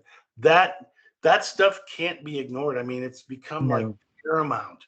That's what your whole CSPR report at the end of the year is based on. Now, how many kids got reading instruction, how many got math? Yeah. So we absolutely fill that out. Yeah, we'll absolutely need you guys to go back and revise and look at what's there in the COEs, because that's information that isn't collected in the COE, but is mandatory to have for students, for the student to count in our system. So again, we'll talk more about that on Friday, but just to give you a heads up, that's what's coming up. Okay, unless there's more questions, I'll move on to next section. We okay? Everybody got all their questions answered? All right.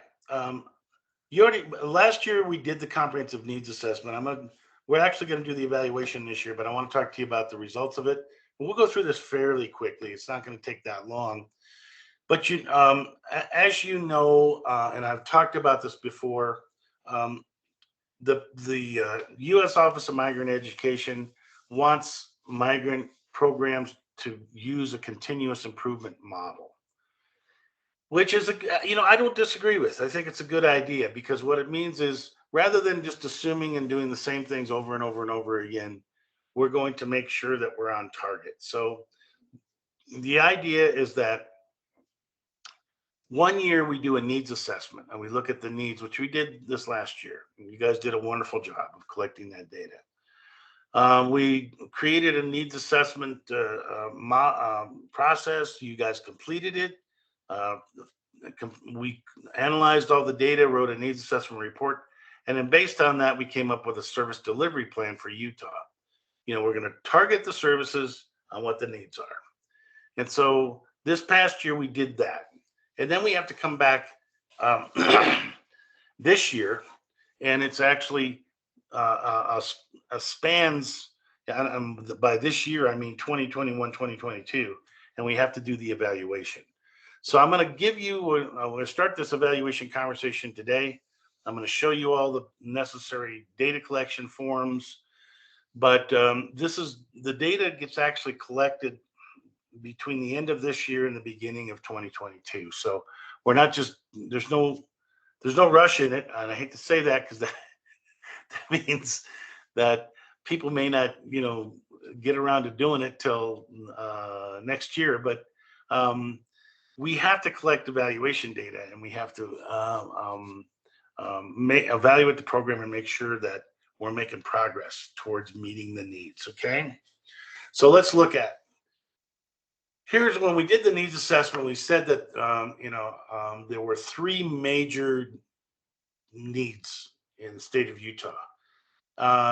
One is because that's what you're required to kind of target your needs assessment, so it's not all over the place, because migrant families have all kinds of needs. But so we targeted them on the need for migrant kids to become proficient in language arts, reading and writing, the need for migrant kids to become proficient in math, and then finally the need for migrant kids to become proficient in English. Okay, so those were the 3 areas, and we also added in there additional services related to social and emotional support. When we look at the needs assessment results, and I summed them up, and I kind of paraphrased the standards, because I think sometimes when we look at the Common Core standards, they're so vague, it's really hard to know what they're directly talking about.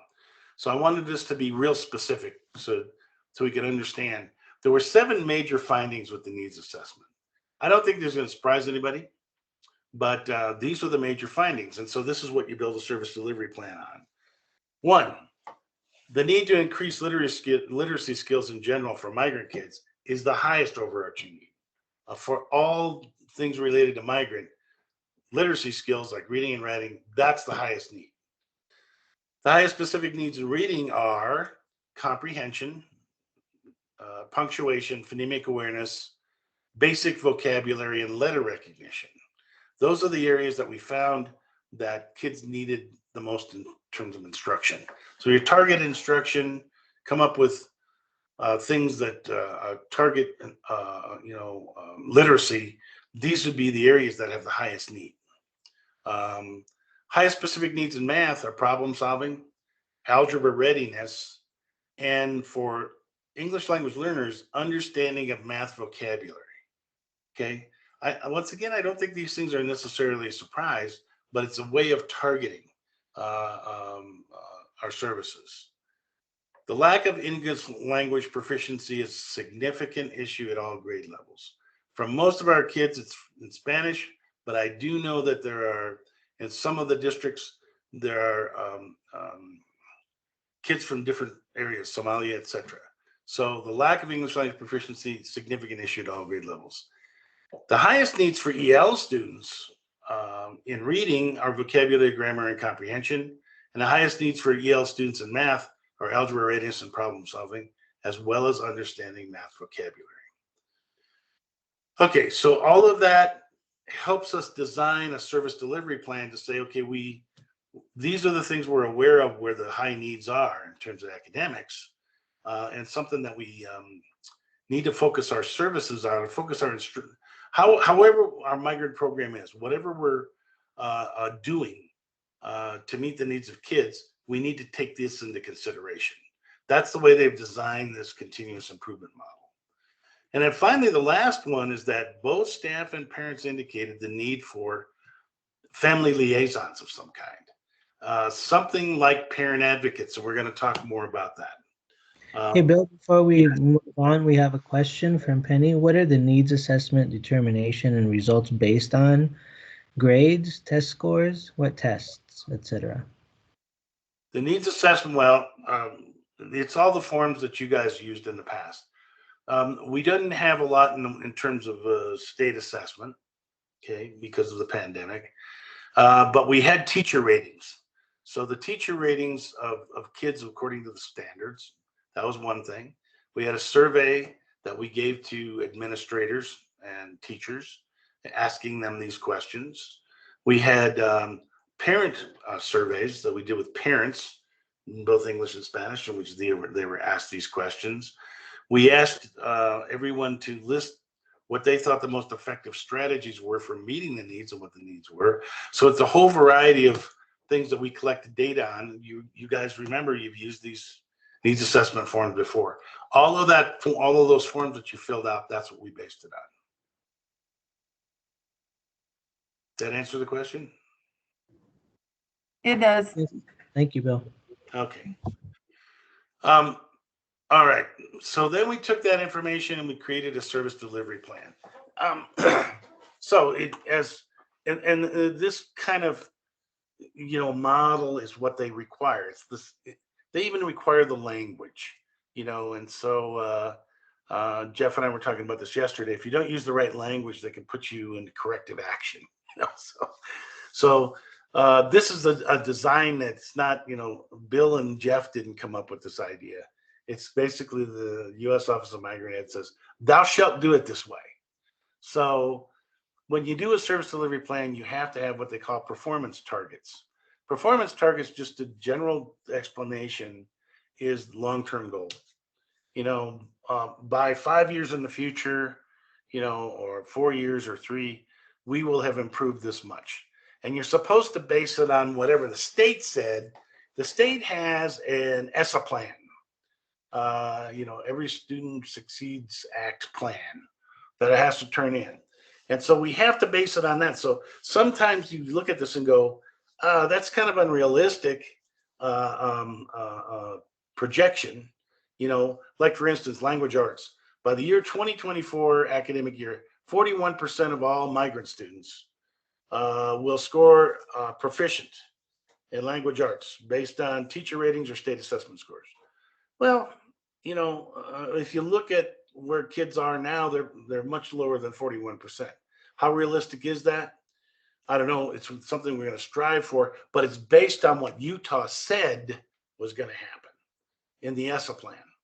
So it's not like we don't have a choice on this. It's like whatever Utah said, the disaggregated group called Migrant would achieve by 2024. That's the number we have to use. So that's where it is.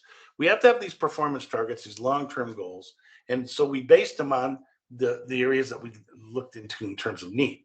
Language arts, reading, writing, achievement, math achievement, and English language acquisition. So when I wrote these, I tried to write them and work with Jeff on this so that they gave us the best chance to get there. So if you really read the performance target, it says by the year 2024 academic year, 41% of all migrant students enrolled in migrant programs for at least 3 years will score proficient at the proficient level based on teacher rating or state assessment scores.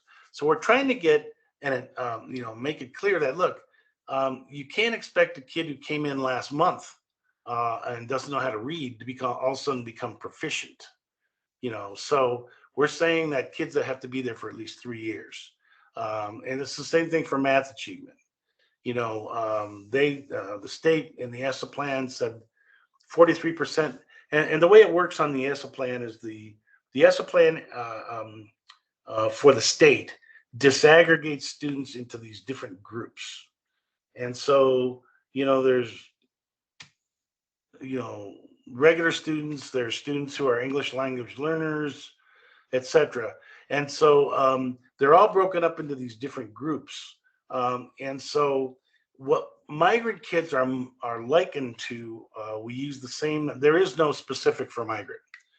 The closest population to migrant kids are those who are English learners.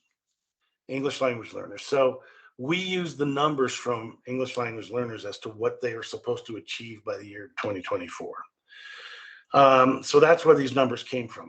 And the final one, by the English language acquisition, by 2024, 80% of migrant students enrolled for at least 1 year will increase from the initial baseline on the WIDA or the access assessment by at least half a point towards English language fluency, which I think that's probably reasonable, you know, that they can move ahead by 1 point, half a point in terms of fluency. So these are the performance targets, and they're kind of dictated to us by what, you know, the feds want, but we've tried to create them in a way that could be give us the best chance when we evaluate this. So, you know, you know, you can write performance targets that are ridiculous. You could say, you know, by 2024, 80% of all migrant kids are going to be proficient. Well, okay, in reading, you can write a performance target like that, but you're going to fail. You know, and when we write the evaluation, it's going to be, no, we didn't get anywhere near that. So we're trying to set this up so that it's we can move towards that goal and get as close to achieving it as possible. The second part of a service delivery plan is there's got to be measurable outcomes. They're calling these SMART goals these days. You guys may have heard the term, but basically they're just measurable steps towards achieving the big goal. And they break it out into, it's not just reading and writing in general. We're looking at the specific things where we had the highest needs. So, you know, in terms of language arts, when we wrote the service delivery plan for this last year, you know, our goal is to increase proficiency in comprehension, increase proficiency in vocabulary and punctuation, and increase proficiency in writing. So those are the things that came up highest on the needs assessment, and those are the things that will get us, you know, move us step by step towards that 2024 big goal. So what we're trying to do is just increase, you know, proficiency by half a point on the 4-point rubric that's used on the state assessment or the teacher ratings. So what we're hoping is that, you know, a kid who might have been a 1 below proficient in reading comprehension, you know, ends up at the end of this year as a 1.5. So, you know, so they're moving up slowly but surely. So that's what these measurable outcomes are. And so we put into the plan increased proficiency in reading, vocabulary and punctuation, and writing, which is things I'm sure we're doing anyway. I mean, this isn't, you know, this is what, you know, we're all doing, is trying to increase proficiency in these areas. For math, I had to use the standards, which are a little bit more vague, but because those, we had to rate things according to standards. So we had 4 outcomes here: increased proficiency in reasoning abstractly and quantifiably in math. Translated, that's pretty much problem solving. Okay. We're trying to get a handle on what does that mean. The second one, increased proficiency in repeated reasoning in math to become proficient in, that's also problem solving. And finally, the last one deals with algebra readiness, understanding patterns, instructions, algebra readiness. So the main areas are problem solving and algebra readiness in terms of mathematics, in terms of where we should focus our services if we're trying to pinpoint where the greatest needs are. All right, then we also had to put in measurable outcomes for EL students, English language learners. So increasing proficiency for EL students in vocabulary comprehension, writing, and language arts, increasing their general language fluency in English, and then and the last one was to increase staff development for staff so that they could, you know, do a better job with ESL strategies for kids who are EL. So those are the 3 outcomes we put for EL students. And then finally, the last one was an outcome to meet social emotional needs, and that is enhance migrant parent involvement in the education of their children. So this is part of what this new consortium that Utah is leading is targeting. And I think it's something we all want to target anyway, is to enhance parent involvement. So there'll be a lot of different kinds of activities this year that you could, and new resources that you can have access to that might help you do that. So those are the measurable outcomes that we put in the service delivery plan, which are required by the feds. And then we move from the service delivery plan to actually evaluating all that. That's what the third part of this continuous improvement process is to do an evaluation. We do the needs assessment first.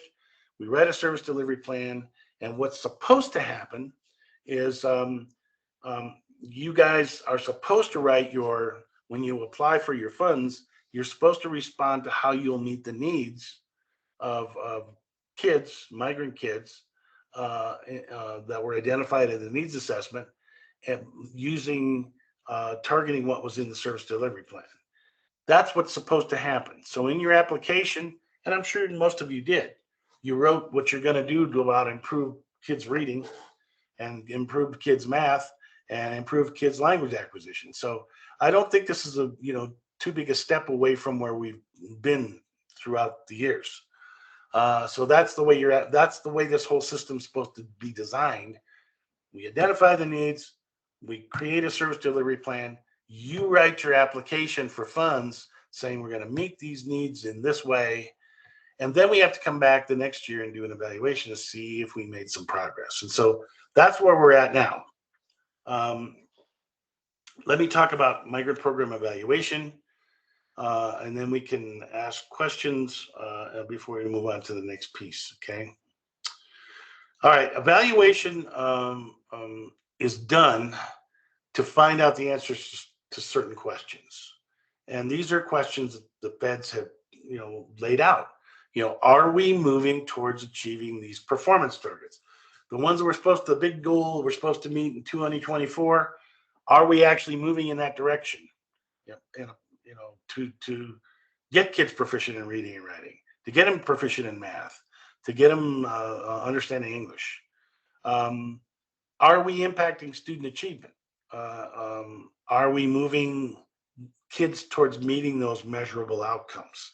The more specific pieces, the step-by-step pieces we're going to focus on, so that by 2024,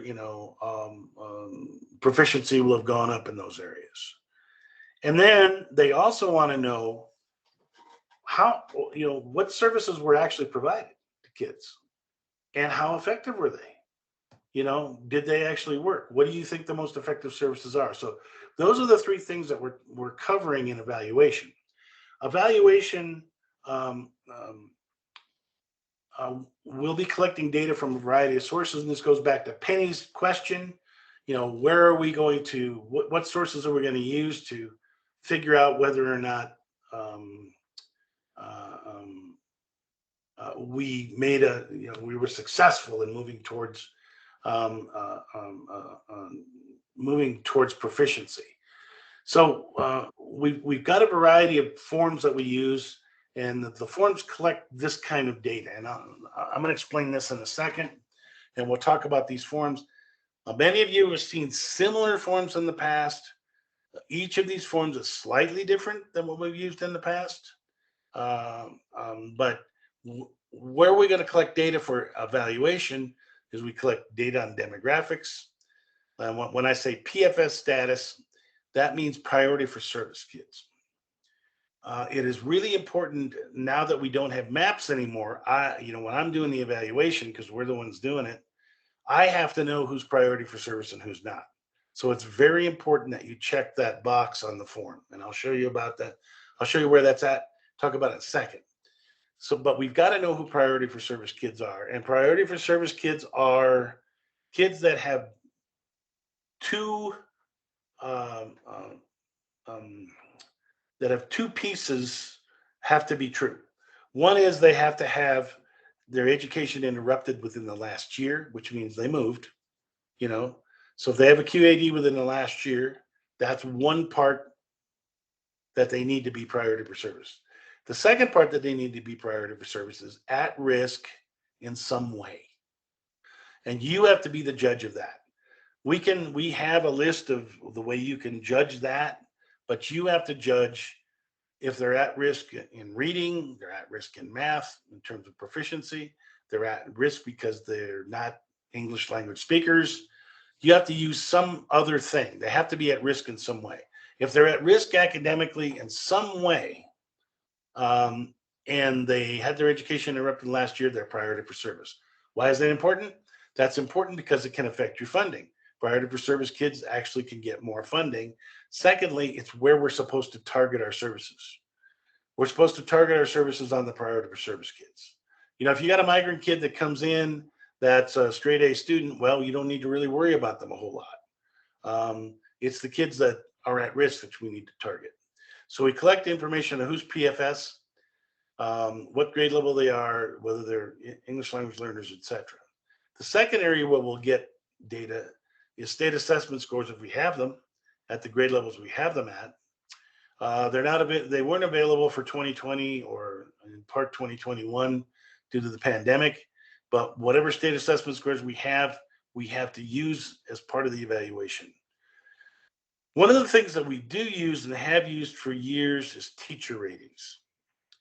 Now, why we use them in language arts and math? We use them for a very specific reason. One, there's not state assessment scores for every migrant kid. Matter of fact, it's probably about 20 to 30% of migrant kids ever take the state assessment. And so we don't have state assessment scores. We don't want to use grades because grades are developed based on a lot of other kinds of functions other than proficiency. You know, sometimes a grade involves your attitude, you know, your attendance. And when we're looking at proficiency in reading and writing, that's all we really care about, and math.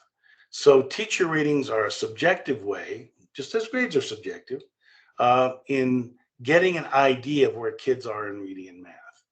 We can't use other assessments because there's too many other assessments. Every school district uses different assessments, so there's no way to calibrate them. So that's why we use teacher ratings to get an idea of where kids are progressing and how they're progressing according to the standards. We have an teacher survey of needs. We also have an implementation of services survey, which, you know, what services have you actually implemented to meet the needs? We have a parent survey. We have the survey of effective strategies, and I'm going to go over all of these here in a second. And finally, we get Migrant Literacy Net data that we can show student reading gains, and soon we'll be able to show student math gains too. But right now, those are the areas that this is where we get our data to collect for evaluation. Here's the data collection forms. Now, most of you have seen these forms before, but I am going to plead with you because we've had this as a major problem in the past. When we go to do evaluations or needs assessments, you guys have seen these forms for years. Many of you have been around and used them for years. What's happened is some districts keep pulling out old forms and using them to collect the data. There's enough changes on these forms where we can't really, just flat can't do that. So if you have any question as to what form you should be using to collect the data for the evaluation, contact me or Jeff and we'll make sure you have the correct forms. This year, some of these forms, if you use the old form, they're so different from the new ones that we're not going to be able to use them. You'd have to go back out and do it again. So please use the new forms that we're going to be sending out right after this meeting. This is the teacher rating forms for language arts and math.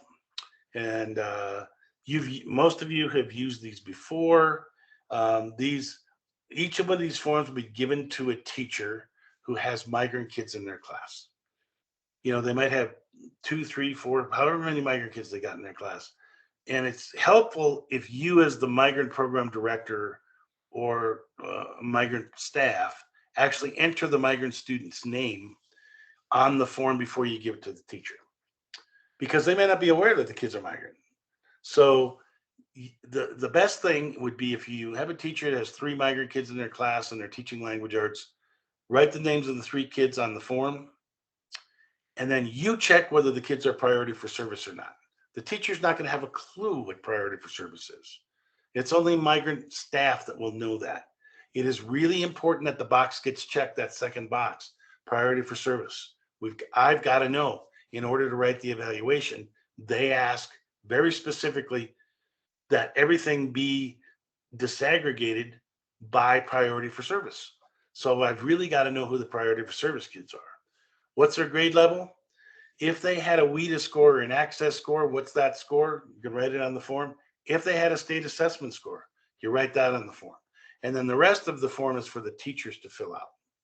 They are being asked to rate according to the language arts and the math standards where the kids are, okay, in relation to grade level.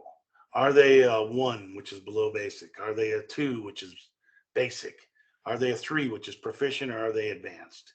And so the teachers are being asked to rate the kids according to the standards. And so this is probably one of the most critical things that you guys collect for evaluation.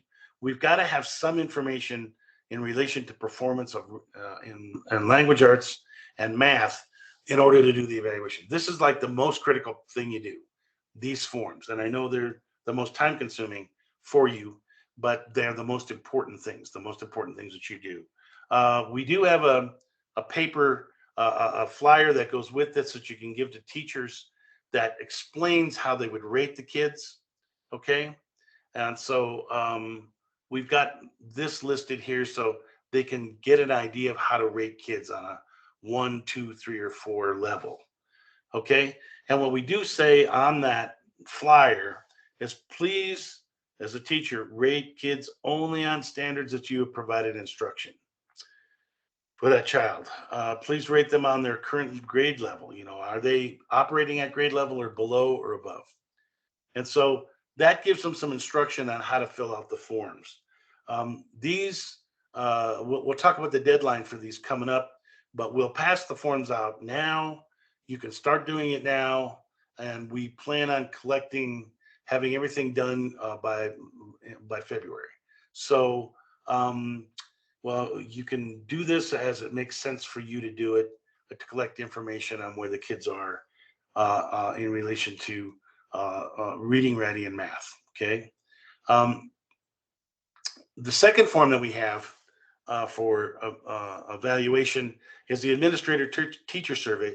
You ask the teachers to fill this out too, but you as an administrator of the migrant program would fill this out. You don't necessarily need to give this to people who don't know anything about migrant, because it's not going to be helpful. But this is a one-page survey that you would fill out. You for sure as the migrant program director, and even the recruiters in a district or the parapros or whoever else is appropriate can fill this out, giving their opinion as to what the impact of the program has been. So I made the questions bigger so you can kind of see what we're asking. We're asking things related to what we said we do in the service delivery plan. You know, are we facilitating English language proficiency? You know, are we helping kids to learn reading comprehension? And you know, are we helping kids to learn problem solving in math, etc.? So you can either strongly agree or strongly disagree to this survey. But what I ask you to do is don't just check strongly agree all the way down the line. It's not helpful. You know, there got to be some differentiation. We're got to be doing better in some things than others. So put the things we think we're doing better with and the things that we need help with. You know, you don't have to agree so strongly. All right. So that's the second form, you know, and we will send all these out to you along with this PowerPoint. And if you have any questions, don't hesitate to get back in touch with me or Jeff. And we'll make sure that, you know, it's clear what's needed to be done. The third form we have for evaluation is the implementation of services. This is just a rating of what services are you providing to kids in these areas, you know, in the literacy activities, the math activities, English language proficiency. What are you doing? Are you doing, you know, small group reading instruction or tutoring? You know, using Migrant Literacy Net stuff? You know, are you involving parents? what are you doing? Just check. And it's basically, if you're not doing it at all, you put circle number 1. We're just not doing it. If you're doing some of these things, some level of it, circle some. If you're doing a lot of it, circle significant for each of these things. And it's broken down by reading, math, English language proficiency activities.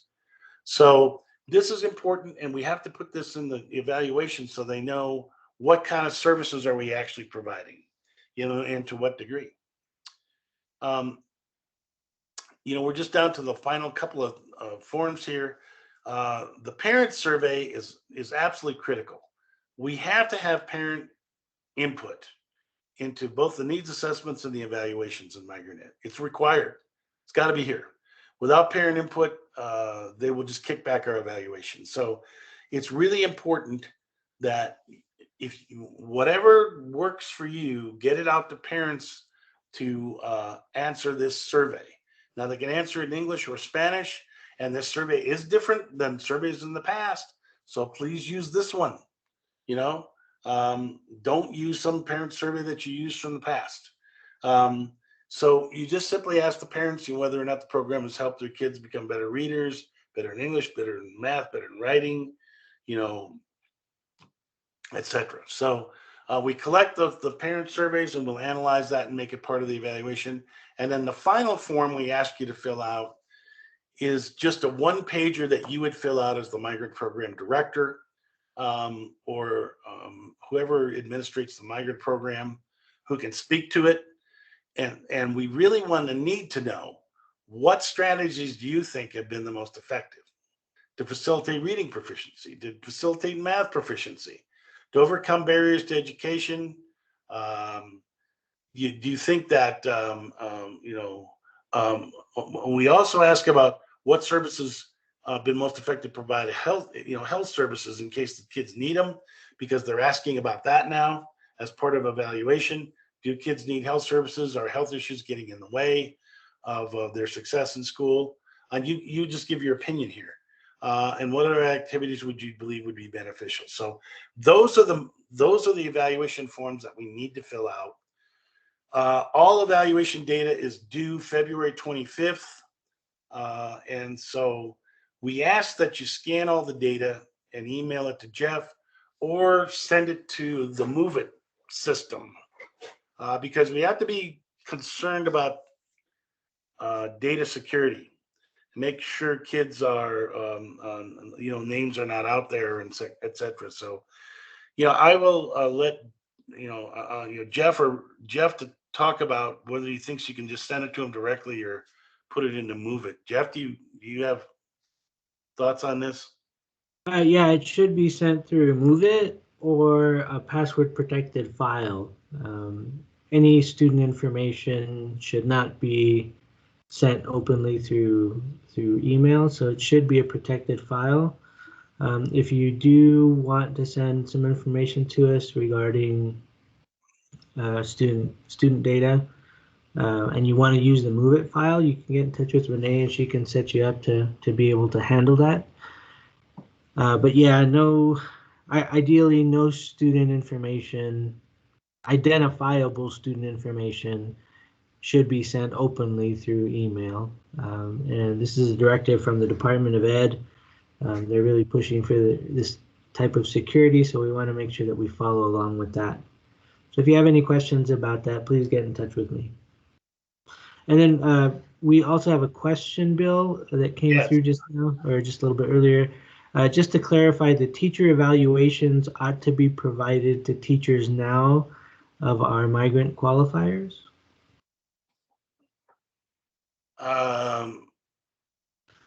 You mean, let me back this up. You mean these right here? That was Veronica Solorzano who asked the question. Is that what you're referring to, Veronica? The best thing to do, I would say that in terms of teacher ratings, these forms, you want to collect them as close to February as possible. You want to give the program as deep in the year as you can go, so we can get this data, because if that makes sense, if that's what the question you're asking. So I know that the deadline is February, and you can start collecting the data right now. But I would say that you want to give time for our services to have an impact on kids before, asking the question, well, are they getting better or not? Does that make sense?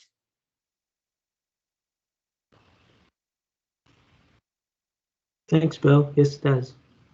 So I would collect, most of this data in January and February.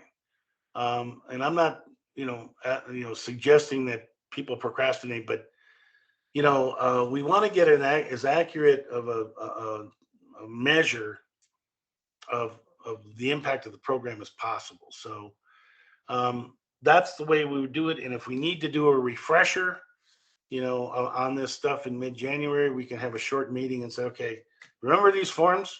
We talked about these forms in October. I hope everybody hasn't completely forgot about them, but we have to get this in. The evaluation is required.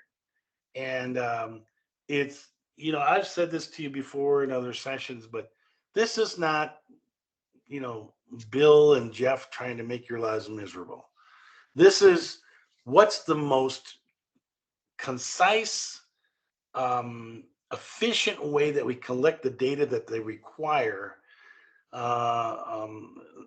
so that we can produce an evaluation so that we get the blessings of OME so they can continue to fund us. That's basically the bottom line here. So, your help on this is absolutely critical. We've got to do this, and we hope that each year we show some progress, and we have in the past. We've showed progress. So I think it's really, really important. And so ask your help on it. And so any other questions regarding evaluation? Penny just makes a comment. We most need a serious reminder. So we'll make sure to get messages out at end of December, January, so you guys have reminders to do that. Yes, and we can even do a quick virtual meeting if you want to go back over these forms again. I know a lot of you have had a lot of experience with them, but yes, I would think so. So not a problem, not a problem. Okay, can I move on, Jeff, or we still got more questions? No, I don't have any questions in the chat, and I don't see anybody with a hand raised, so we can move on. Thanks, Bill. All right. All right, the next thing, it won't take us that long to cover, but we do the migrant family re-interview each year. It's important to you guys are familiar with this, I think. It's something that we need your help with, but Hilda Lloyd will be the one that will be doing the migrant family re-interview with help from me, and she will be the one that will be contacting you guys here coming up real soon. We're required to do the re-interviews, and I've covered this territory before, but in the early days of Migrant Ed, they didn't have these re-interviews, and then maybe about 15 years ago or so, the U.S. Office of Management and Budget started checking into states to find out, well, are these migrant families that we're given money for? Because that's what happens. If the state of Utah has 100,000 migrant families, the state of Utah is going to get like $100 million in migrant money. If the state of Utah has 10 migrant families, they're going to get, accordingly, that much less funding. So that's the way funding has always operated. So the U.S. Office of Management and Budget decided to find out, well, are these families actually eligible? Because we're giving money to these states. And if they're not eligible, there's going to be trouble. So that's what happened about 15 years ago. And some states ended up, when they did these re-interviews to check and find out if families were really eligible, some states had deficiency rates of over, 50%. Half the kids weren't eligible. Some states, they had even higher rates. And so those states ended up paying back millions of dollars, and people got in a lot of trouble. And so ever since then, they've wanted states to do these re-interviews to make absolutely sure that families are actually eligible. What I found through 15 years plus of doing these re-interviews is that for the most part, if there are any families that are ineligible, it's because somebody just made a mistake, you know, and sometimes you'll get a district where there's several deficiencies, where there's several families that are ineligible because there was something the recruiter did not understand and thought that the families were eligible when they weren't. Very seldom have I seen anybody intentionally, you know, trying to jack up the number of migrant families in the district. That's just not a usual thing. But the migrant family re-interview is something that we need to do. And this is the process. This is the way it works. We're going to draw a random sample of all the kids that are in the from the COEs that we got from 2020, 2021. And we're not going to re-interview all families. We can't re-interview over almost 1,000 families in Utah. That would be crazy. So what the feds require we do is to get a sample, a number that's big enough so that if we check out the sample and everybody's eligible, okay, well then probably everybody in the whole population is eligible. So what we're going to do is interview families of 6 to 10 migrant students for every Utah district, every Utah MEP program. So we're going to randomly draw COEs from this last year, and Hilda will be going and she will be interviewing in every district, either by phone or in person, those families, okay, that we randomly selected. The COEs will be randomly selected, and the interviews will begin in November 2021. They can go all the way into next year, into February. So Hilda will be taking whatever time she needs to get all these families. So we get 6 to 10 students per every MEP district in Utah. So you are involved, every one of you. Hilda Lloyd will be the re-interviewer. I think most of you know her. Hilda has tremendous experience in migrant ed, really knows her business, and will be working with, and is great working with families. She also speaks Spanish, so she can do it in English and Spanish. If we have a family that we selected that may speak another language, we may talk to you about if our interpreter is possible. But that goes to the next thing that I've highlighted.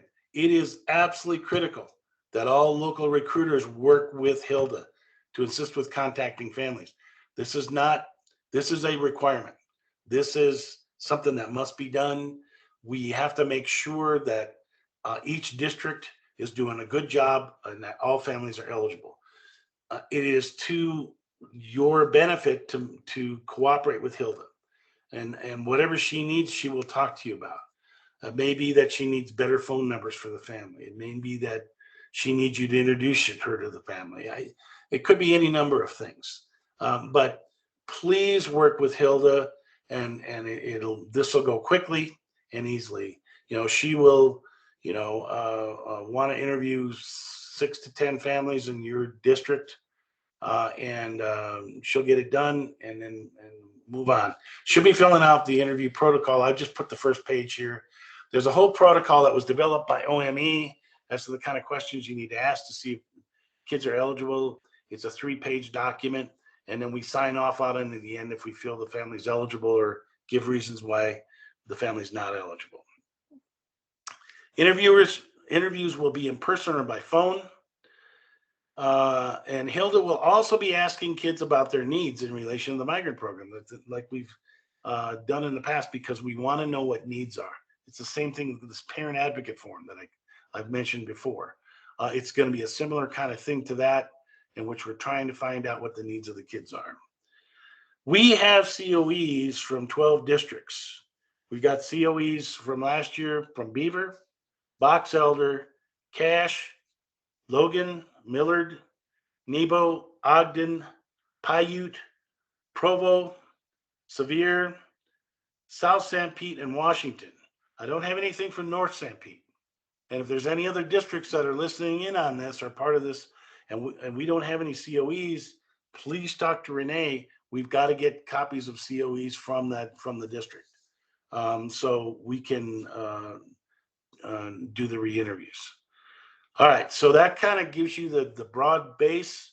Hilda will call the families or meet with them in person and go through this protocol just to make sure the families are eligible. If we find any issues, we'll let you know, but working with her is going to be absolutely critical. I know that you've all been through this before. Most of you, if you're new, you may not have been, but it's not that difficult or that aversive of a process. So, are there any questions on this? So Hilda has until February to work with us and get those re-interviews done. When will we see the results from those interviews? As soon as she gets the re-interviews back to me, here's what will happen. We'll go through it all. I'll go through it all, review it all. If there's any questions on anybody, if we have a family that's not eligible, then we'll get on the phone with you, whatever district the family's not eligible, and Jeff, and we'll say, okay, let's make sure. Our kind of approach to the re-interview, and there are several companies that do re-interviews in the country, and some of them have a real different viewpoint. There are some companies that just simply audit your COEs. And if they find a mistake, they say, the family's not eligible. Our position is let's check this out. And so if we get any kind of an indication that a family may not be eligible, we're going to call you. We'll say, okay, here's the situation. What do you think? And we'll review it again with the family to make absolutely sure. Okay. And then what will happen is once we've gone through all that, we'll put together the report. It'll go to Jeff, and then Jeff will get the report out to all of you guys. Okay. And that'll happen probably in March. Thank you. What? Any other questions regarding the re-interview? Hilda, are you on this? Are you here? Yes. Hi, Do you want to everybody. I'm sorry? Do you want to add something?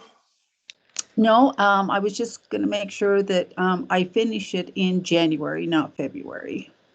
Okay. So Okay. if I have February, that's great, but I've always thought it was January. So you beat me up. Well, do I have till February? Yeah, you had till February. You can. You got to figure this pandemic slowing everything down, and yeah, absolutely. So he's saying you don't have to come down in that blizzard this year, Hilda. I know I put over 3,000 miles when I was doing it, so it's a lot. But I would like to finish it probably the first week of February, but that's about it, just to get everybody done. Because I have to go, I usually go back and like Bill was saying about cleaning it up. It's just errors. So we just want to make sure that, we word it right and we get the dates. They're just simple mistakes. There's nothing else to worry about. And so as soon as we clean it up, then we just ship it to Bill. But it's been great working with all of you guys. So you're great. No problem. Thank you, Hilda. This is another thing that we need to do, and so your help on it is really appreciated. And Utah's been really, really good. I mean, some states have, find it's a defect rate. They call it the defect rate. They find, several families that are ineligible. It's possible that there's some families we might find that are not eligible. If we do, we do, as long as we don't find huge numbers. But in the past, Utah hasn't had that issue. So I think we'll be in good shape. So thank you again for that. And Bill, may I just jump in quick? I just want to clarify that this re-interview is a requirement under the Department of Ed, and it's a verification, as Bill mentioned, of the data that we have. But that does not supersede, or it does not take the place of you're reviewing COEs on an annual basis. So you should be looking at your COEs and updating them every year. And then this re-interview that we're talking about is in addition to that. It does not take the place of. And I want to make sure that that's very clear. Okay, so you should be, within your LEAs, looking at your COEs annually and updating them, making sure that they're correct and accurate. You should be verifying that the families and students that are listed there are still eligible for services, and if not, then let us know through the COE itself. But that is different than this process that is a required process under the law to ensure that the information that we are collecting is as accurate as possible. I just wanted to make that clear for everybody so everybody sees that. I gotta support Jeff 100% in that. You know where the trouble starts? The trouble starts when you don't review those COEs. That's where we run into re-interview situations where there's a lot of ineligible families. Now, in the past, you were forced to do that because of maps. Everybody had to re-enter COEs every year, so you had to do that. Now, I honestly don't know how MIS 2000 works. Maybe you don't have to re-enter them every year. But if that's the case, then it makes it even more important that you review COEs every year to make absolutely sure families are eligible. Otherwise, we do these re-interviews, it can cause all kinds of issues. So I think, what Jeff said is really important. Okay, if there are no other questions on the re-interview, I'll move on to the next section, and we're getting close to being done here. You ready for that, Jeff? Yeah, go ahead. All right. I want to talk about, just so you understand what's going on, the Migrant Parent Empowerment Consortium. I'm not going to get deep into this, but it's something that's really important for you to know about. Utah is the lead state in the Migrant Parent Empowerment Consortium. It is a consortium that's designed as a 3-year grant, and Utah gets incentive funds to participate. Now, some of the funds are spent on the project itself, but most of the funds actually goes out to you guys. Most of the funds you get for their incentive funds to help give more money to the states for migrant ed if they participate. And what a consortium's purpose is to agree to work on a project together that somehow can be valuable to migrant students and families. So this is a 3-year grant. This is the Migrant Parent Empowerment Consortium. And 9 states participate in MPEC. Utah is the lead state. Jeff is the head honcho for this consortium. And so all of these states are working together to produce what I'm going to show you now, and we hope that you guys use. The objectives of the project are several. Over the next 3 years, we're going to create a parent portal to the Migrant Literacy Net. We've already done that. It's done. It's ready to go. It's open to parents right now. I want you to know about it. I'm not going to get into detail about it, but if you are interested in it, we can do a training on it, and we may do a training on it coming up here in Utah for folks that are interested in that are interested in parent involvement, are interested in family literacy. We have a whole system all set up so that parents can access these resources for their kids. The second thing we're doing as part of this project, and we've already done it, is to create online math screeners. These are online math assessments which identify migrant students' needs in math. We already have the online reading screeners which identify their needs in reading. And what happens is the screeners identifies very specifically what the kids' needs are in math. And then the next step is we're creating online math tutorials which will meet those needs. So we have the screeners already on the system. So if you're teaching math and to migrant kids, or you want to get an idea of what their needs are, you can give them the screeners right now. And the screeners will identify what the kids' math needs are. So that's very helpful to you to take a look at as a teacher to see what do these kids need? What kind of instructional needs do they have? This year, we've already started, and by this next June, we will have all kinds of math tutorials which will be set up to meet all the needs that are identified by these screeners. So what will end up happening is by next June, when a kid goes online to the Migrant Literacy Net and takes a math screener, any needs that are identified will automatically, the system will automatically assign them a tutorial, online tutorial to meet that need. And the tutorials are all in English and Spanish. So as are the screeners. So you can give it in English, you can give it in Spanish. So we've already developed the parent portal. We've already developed the screeners. We're in the process of developing these tutorials. We have already developed a parent training program, which is online, if you're interested in that. We will be working on this year a online parent education plan. This is for parents, migrant parents, who themselves want to learn how to read better and do math better and speak English better. So this will be another piece of what this consortium is doing. And we do have set up a training for migrant staff to become or learn how to become parent advocates. If you're not already like a family liaison, but you're like a recruiter, you work with migrant families a lot, you're a migrant program director, want to work with migrant families more, we've set up a training for training people to become parent advocates, which we think are really, really important. It's really an important piece. All right, we've expanded the online resources for the Migrant Literacy Net already. I'm just going to show you this real quick, just so you get an idea. Parent portal. Right now, there is added to the, if you've used the Migrant Literacy Net, you know there's a teacher place where teachers go that has all kinds of resources. The teachers can assign screeners and tutorials to kids. If they do that, then the kids go to the student, access the student portal, and they sign on and they can take these online screeners and tutorials. So that's already been there. And now there is a parent access to the Migrant Literacy Net.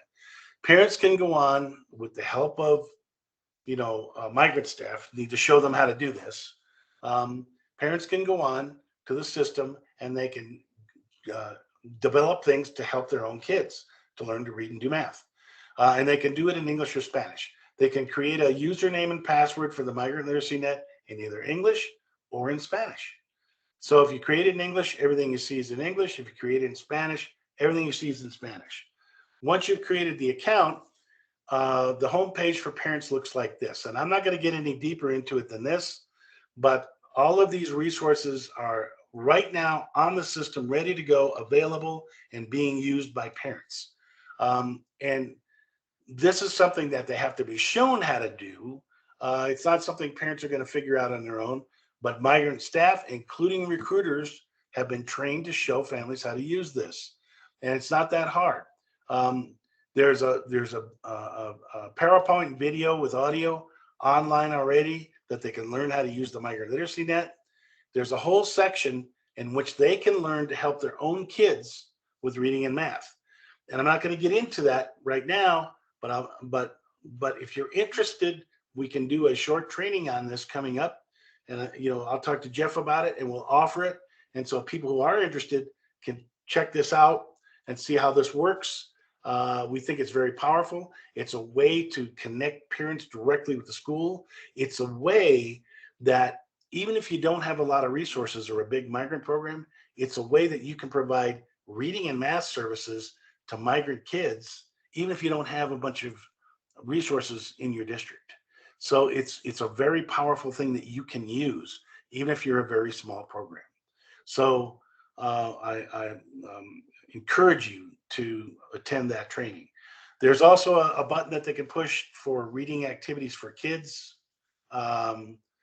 which are just kind of fun activities they can do with their own kids to learn, to help their kids to learn how to read. They're like almost like games, activities they can use that parents can do with it.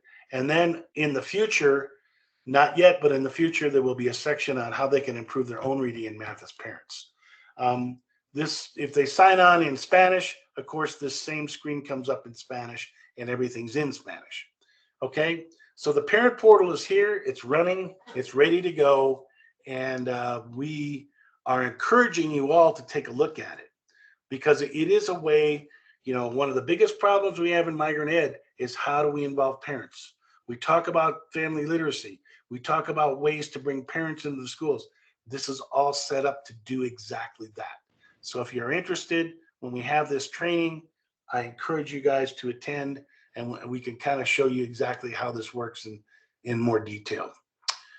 Just so you know, we have added these math screening tools to the system on the Migrant Literacy Net. So now we have screeners all online that are in English and Spanish that will identify students' math needs at the emergent level, which is pre-K to grade 2 level, and at the developmental level, grades 3 to 5.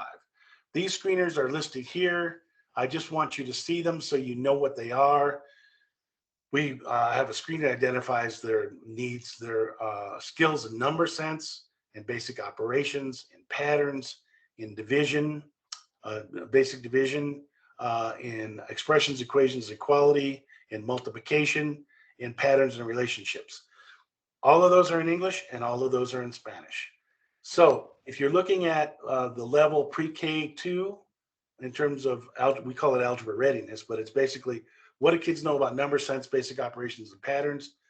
Those 3 screeners all together make up that pre-K section, but you don't give them all at once. You just give them one at a time.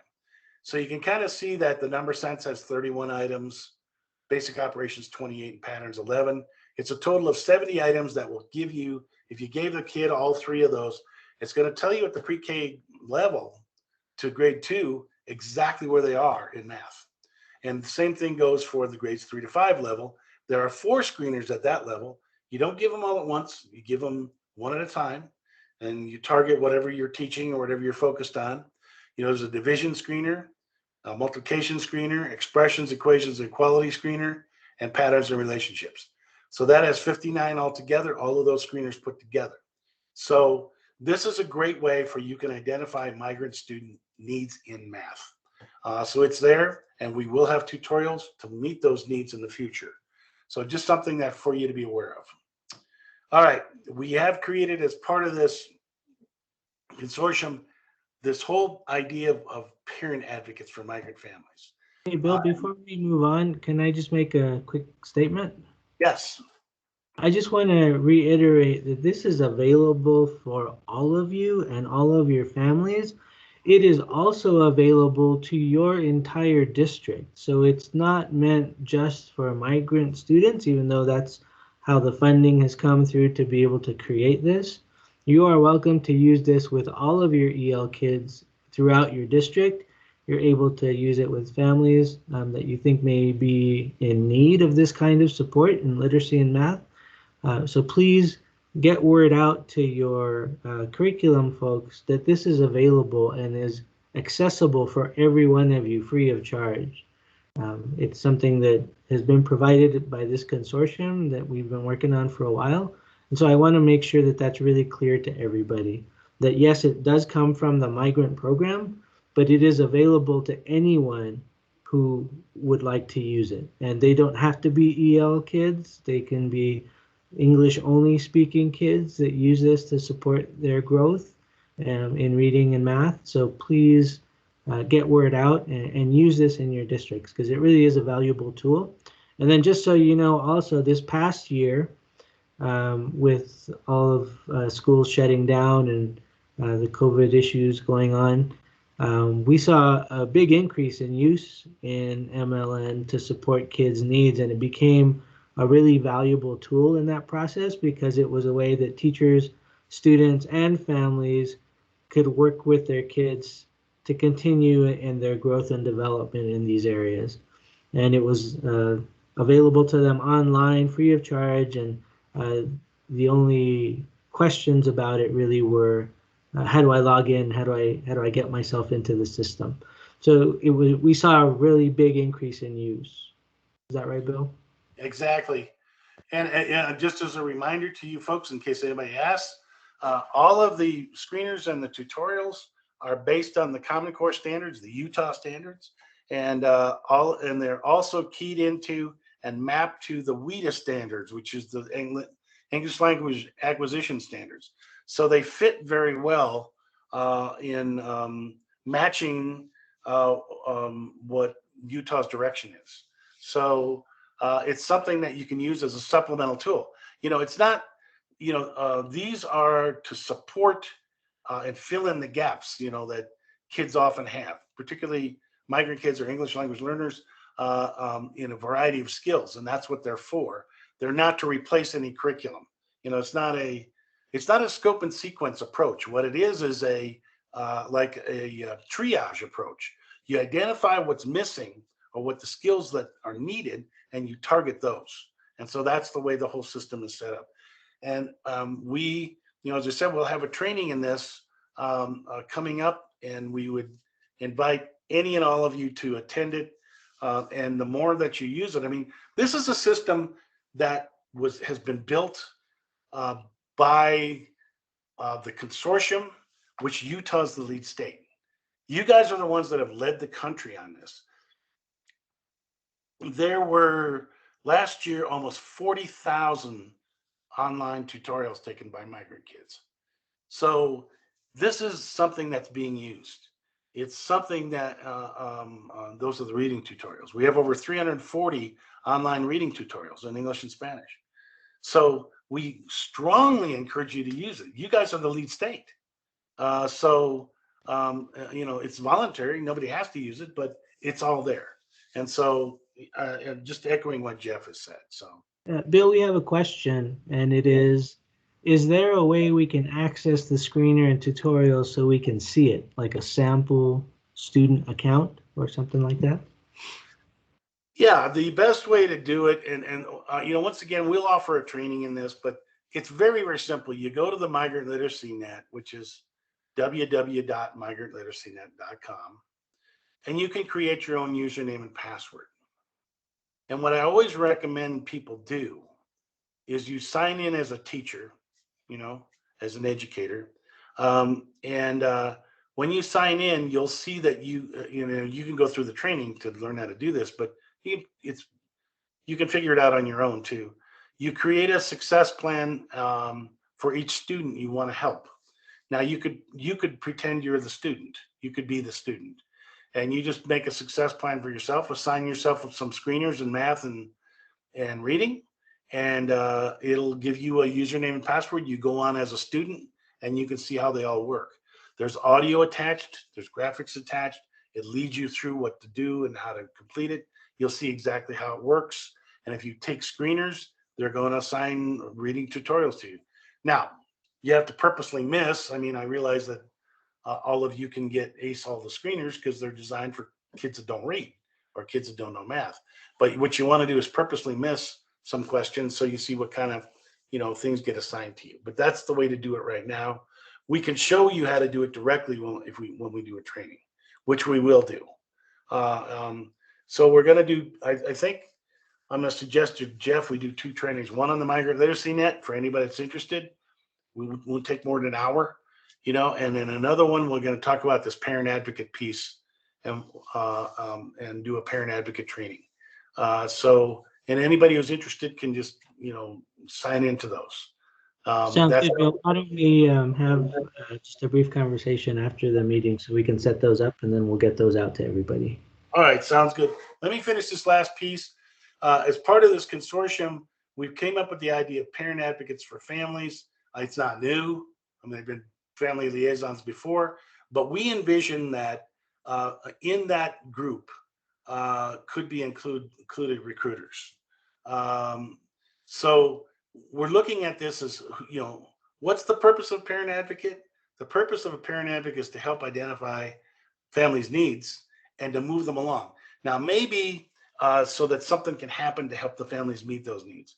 Maybe you as a recruiter, if you're a recruiter, you might feel uncomfortable stepping over the line into areas that deal directly with education. Fine. As a parent advocate, you can find out if the family has reading needs and math needs, etc., and then pass it along to somebody else. You can pass it along to the local MEP director and say, well, the family says they have reading needs and math needs. Let the local MEP director work with teachers or whatever. Then it becomes something that they can work with. The whole idea is to start looking out beyond the question of eligibility. What can we do for these families as families? and identify the needs. So parent advocates can really be helpful, in figuring out if there's new needs that, many of you have been doing this job for many years and you have a pretty good idea what the families need, but there's always things that can come up. And so if we kind of directly and intentionally try and keep our, ask those questions, we're going to have much more responsive programs. So the purpose is to kind of promote these impact materials that we're developing, which we do a training on, and support migrant parents. Who could be parent advocates? MEP staff, recruiters, could even be parents. What will they do? Basically just talk to families about what their needs are. And we do a training in which we show you that all the different new resources we got on the Migrant Literacy Net, and you can show them to parents, or you can work with the migrant program director in your district to help set families up so that they can access these resources. Who they report to doesn't really matter.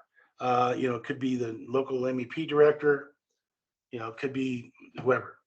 The work knowledge needed, basically, it's just to go through the training, and so that's the key thing. Parent advocates are there to try and help families, and that's what we're trying to encourage, that recruiters should look at themselves as parent advocates. These are people, look, as a recruiter, you are the main contact that the family has with the school district.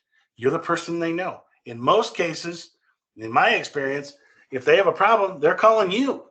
That's who they're calling. And so we've developed a parent advocate training, and we'll do it live, where we kind of go through and show you, give you information about what this means to be a parent advocate, and show you the resources on the Migrant Literacy Net. If you feel comfortable, you can show those to families, or we can set it up so that, the families at least have an opportunity to work with the schools to get more resources, okay? So we do have this parent advocate training, and we will offer that to you guys. We have developed this family log, which we're asking people to fill out with the COE, so we can identify needs. We'll talk about in the training the rest of that log and how that gets filled out. But the parent advocate log is a key way of identifying the needs, and we kind of already talked about this, so I'm not going to, beat the dog on it. But it is a critical piece, and it's a critical part of trying to involve families. You can set up. We're going to be creating family literacy events here coming up this year, and if you're interested in that, this is something that we'd be love to work with the districts on helping them set up these family literacy events and bringing parents in and kids in to do things with migrant families. So this is all part of what we're trying to do as part of this grant. Are there any questions? I just want to give you a quick overview and let you know that we'll be doing these two trainings.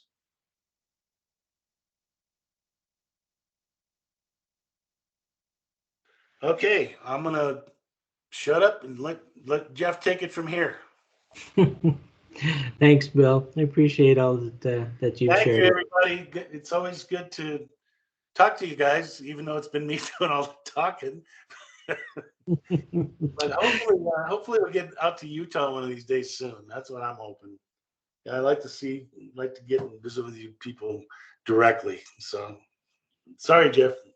No, thank you, Bill, and we do want you out here. So as soon as we can get you out here, we'll have you come out.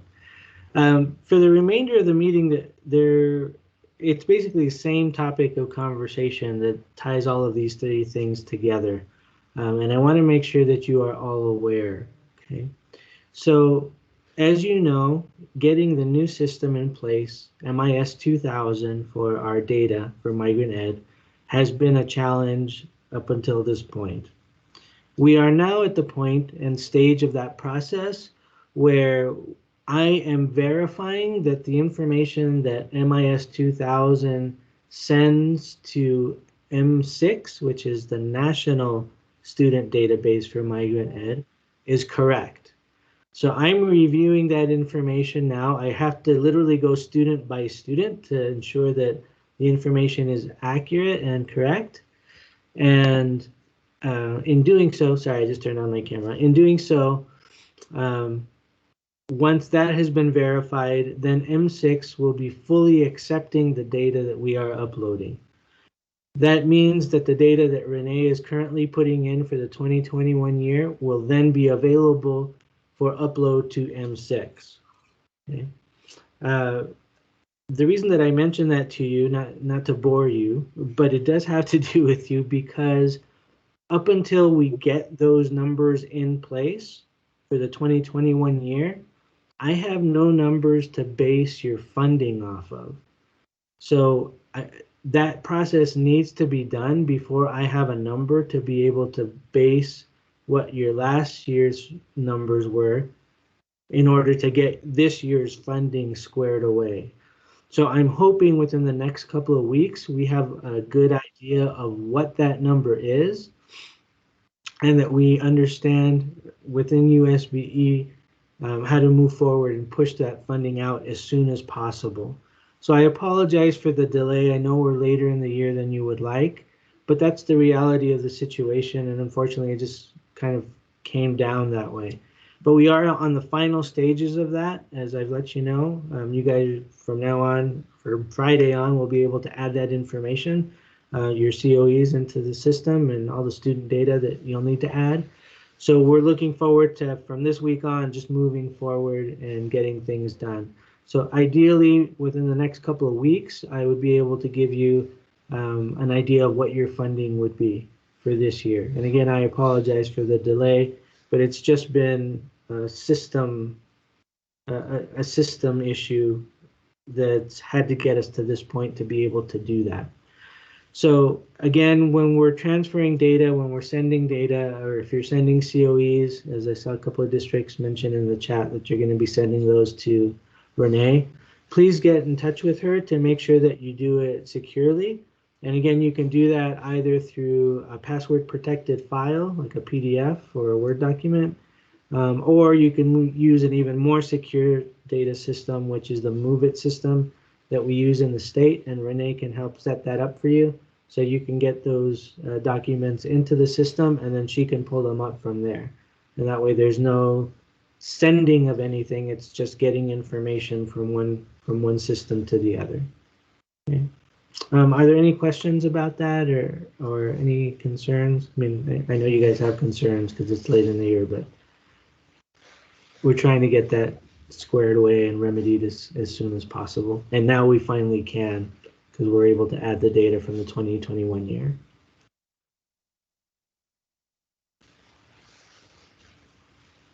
Well, all right. Well, we will continue to move on then. If you have any questions, I'll be lingering here in the meeting, so feel free to hang on if you have a question that you want to direct just to me, that you don't necessarily want the rest of the group to be a part of, or that they don't need to listen to. But if there's nothing else, then I will give you 22 minutes back to your day. And thanks very much for your time. Renee, is there something that you wanted to say? I just wanted to remind them that when you're redoing these COEs, if there's an empty box, try to fill it. That's the best way to do it. If it can use an answer, put an answer. If you've got that information, that'll help a lot. And then it's that backside where you put the services that we really need you to be able to let me know what needs to be put in, because right now I don't have any of those services from anyone. Thank you, Renee. So again, just to reiterate what she said, when you get the opportunity to review your 2021 COEs and student data, if there's any box that is empty, do your best to fill that out. If you don't have that information, please try to collect it. The more accurate the information is, the better off we will be in the long run for all of this data that's been transferred over, so thanks. If you want to get in touch with me personally with a question, you can either email me. My email is Jeff, Jeff, Ojeda, OJEDA, at schools.utah.gov. You're welcome to get in touch with me that way. If you feel more comfortable about texting, my cell number is 801-473-1029. Please feel free to get in touch with me that way. I'm happy to speak with you about any questions that may come up. If it's the first time you're writing me, though, just let me know who you are so I know who I'm talking to. And then once I have your information down, I'll keep it so I know it's not just some random question from a total stranger that I have no idea who it is. But with that, again, please get in touch with me if you have any questions, any concerns. If you have any questions about the Migrant Literacy Net, please get in touch with me or Bill or Renee. Bill and I will set up some dates here in just a few minutes to get that squared away so we can send that along with all of the information, excuse me, all of the forms that you saw online today, including the presentation. We'll get out to you so that you guys all have that as resources for yourselves. And with that, thank you very much. And Wade, it's nice to see you. You're somehow right in front of me, so it's nice to see you back. Wade is back? Yeah, Wade's hanging out somewhere.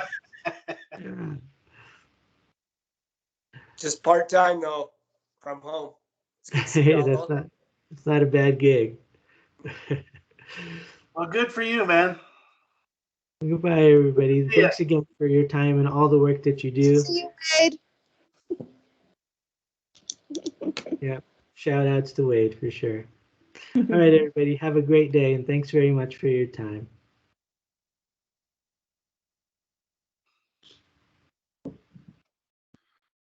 Jeff. Hey, Bill. Hey, man. Thank you very much for your support and for taking care of the things that you did. It's a lot to go through, but you always do a great job. I appreciate you very much. Thanks. I hope people weren't snoring too loud. I can see Hilda. Yeah, and Claudia and Veronica. I have a question for you guys. Yeah, what's up? So on the teacher ratings, parent surveys, that kind of thing, years ago, Todd up in Logan created the teacher rating through a Google Doc and sent it that way. And I don't know how he completed that as far as giving you the information, if he just, because you can create a survey in Google Docs and then create a spreadsheet with the answers. Is that a possibility, or do you actually want each individual paper back? Well, it's a possibility. The only thing I know how Google Docs works, kind of. The only problem we might have with that is the security issue, because you have to give people access to it in order to fill it out. And for the teacher ratings, well, maybe it's the surveys we could do, because the surveys don't have names. The ratings do, but the surveys do not have names. It'd be one less thing for us to try and get we could back. set them up on Google Docs. We could set up those things on Google Docs. And then those of you who are comfortable with it could do it that way.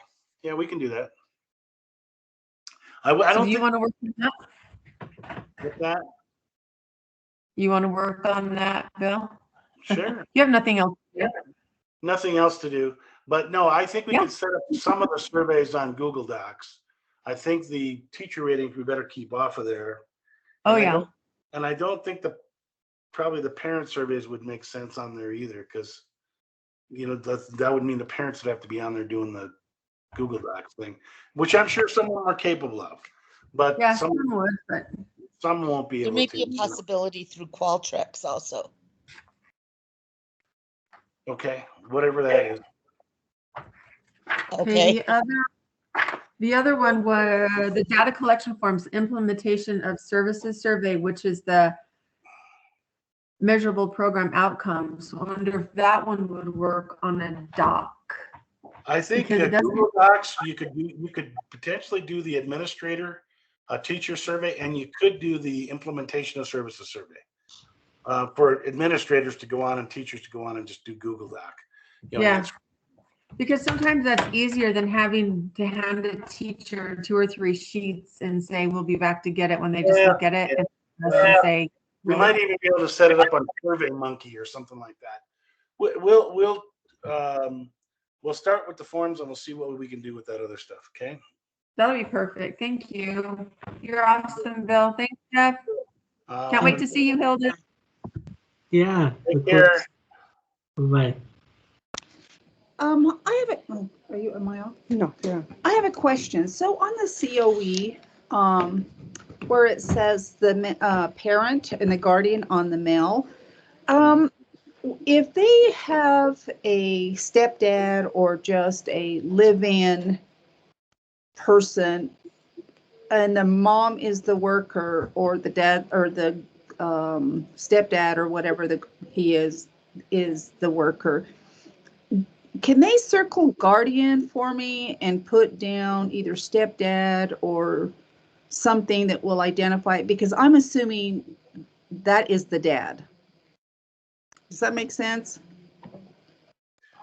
Yeah, it does. Jeff would have to answer that one. I mean, I don't know how we can work it. It's just sometimes embarrassing for me because I'm assuming he's the dad with all these kids and they're not. And he's either just, and then she says, oh no, he's not the dad, but they have him as, so either circle parent or guardian. And if it's a guardian, I'm assuming it's just whatever it is. Yep. So that's it.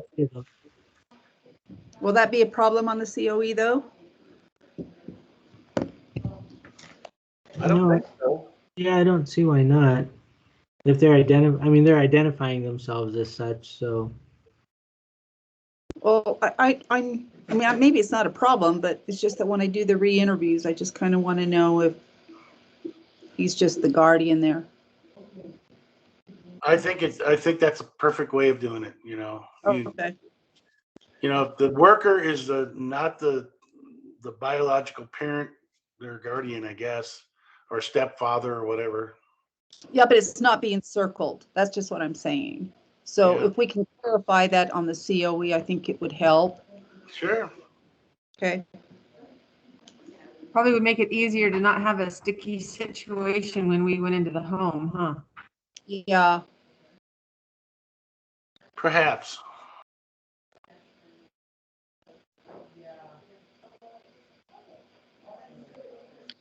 And then on the re-interviews, if somebody could, or the directors or the recruiters, if they could let me know if they want to do the over the phone, if it's more important for that, or for me to do the home. I'd prefer doing the home, but if they still feel like the parents want to do it over the phone, I'd like to know that one too before, so I know how many, because I like to get donations when I go down, so I know exactly what I have when I meet with the parents. So if they can get that information before I head down there, that would really help me. And if they want to do it at the school, I don't mind doing it at the school either.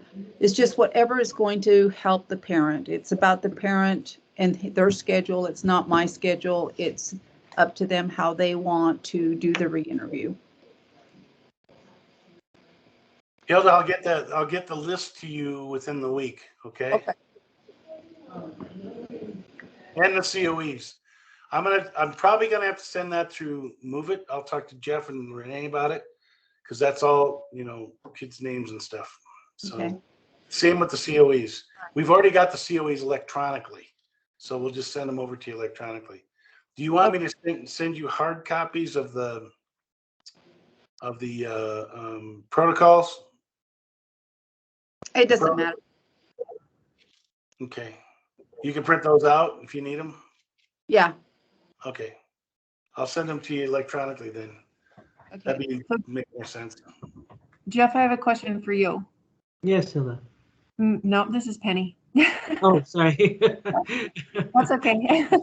I thought you were done already. Sorry. That's okay. On Move It, we were given access, a year ago when we had to submit things through there. Do we still have that access? Because we were told, we were told it was temporary. Yeah, so move it isn't a permanent login. So whenever you need access, you'll need to get in touch with Renee, and I think it opens a window of like 2 weeks or something like that. It's not very long. So if you have used it in the past, you would need to get in touch with her again to have her open it up for you. I also Okay. have the option of requesting a package from you. And then it just sends the package that you download this into and just hit send and it comes right back to me. Oh, okay. So there Okay, you- that's probably what you did before. I don't know. It's been a while. Haven't slept since then. So, thank you. Wonder what this you're is for. welcome.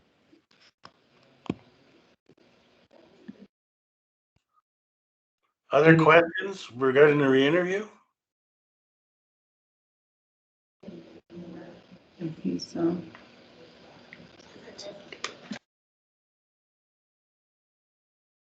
All right, Bill. Well, while we're waiting for somebody to ask a question, could you check for November 19th and 26th as possible dates for those trainings? I know we're going to do. When's Thanksgiving? Oh, that's right. Huh? I forgot about that. So what about the 19th? It's probably okay. We actually have to do the re-interview in Hawaii the first 2 weeks in November. Oh, do you? We don't get to go to Hawaii this time. It's all phone. Oh, man. That's depressing. So, but other than that, let's see. After let me see. Do you want to look at December then? Yeah, I would say, anytime after the 16th of November, is good. Anytime other than the holiday. Okay. When's the holiday? When is Thanksgiving? That looks like that's going to be the 25th, 26th. Okay. So probably the week of the 15th through the 19th, we could do something. Okay. So yeah, if you wouldn't mind looking on the 19th to be sure that you got that. 19th, And 19th work. And then yeah. if you wanted to do one in the 1st of December, that would work too. Yeah, I think we'll You want set to up. do it on the same day?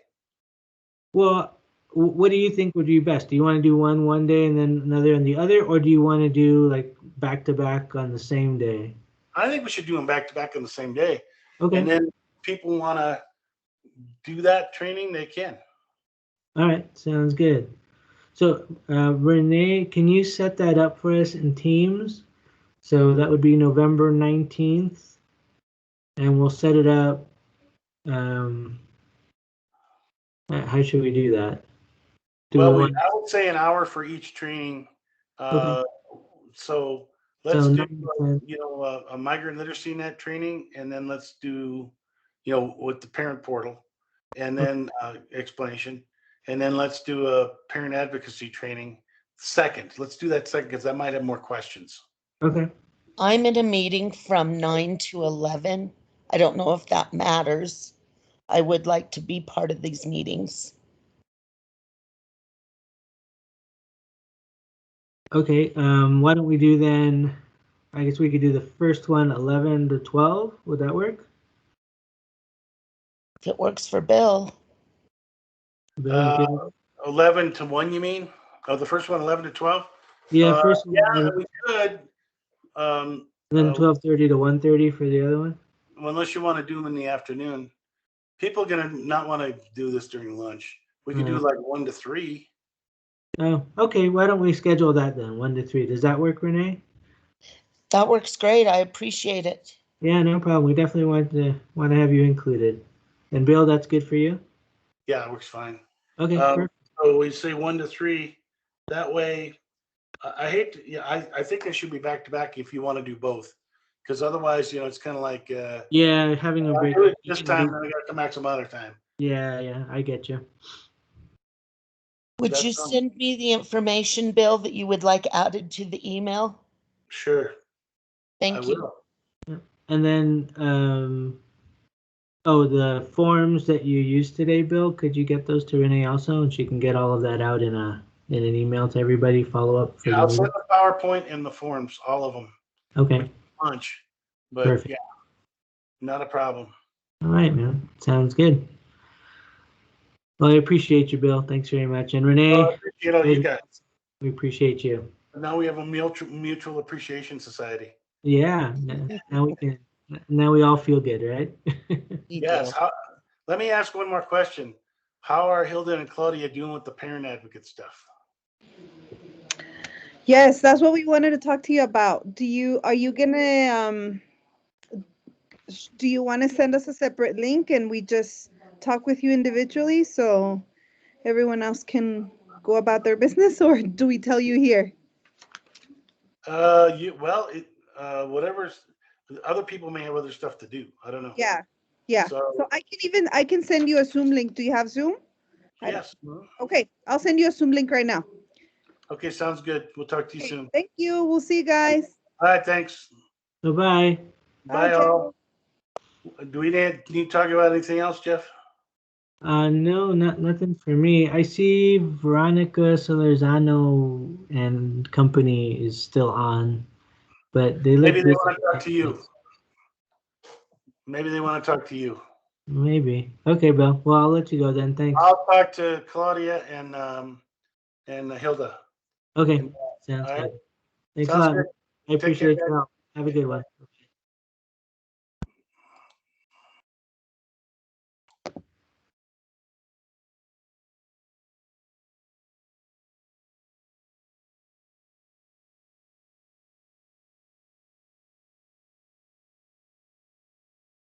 So is anyone still waiting to ask me any questions?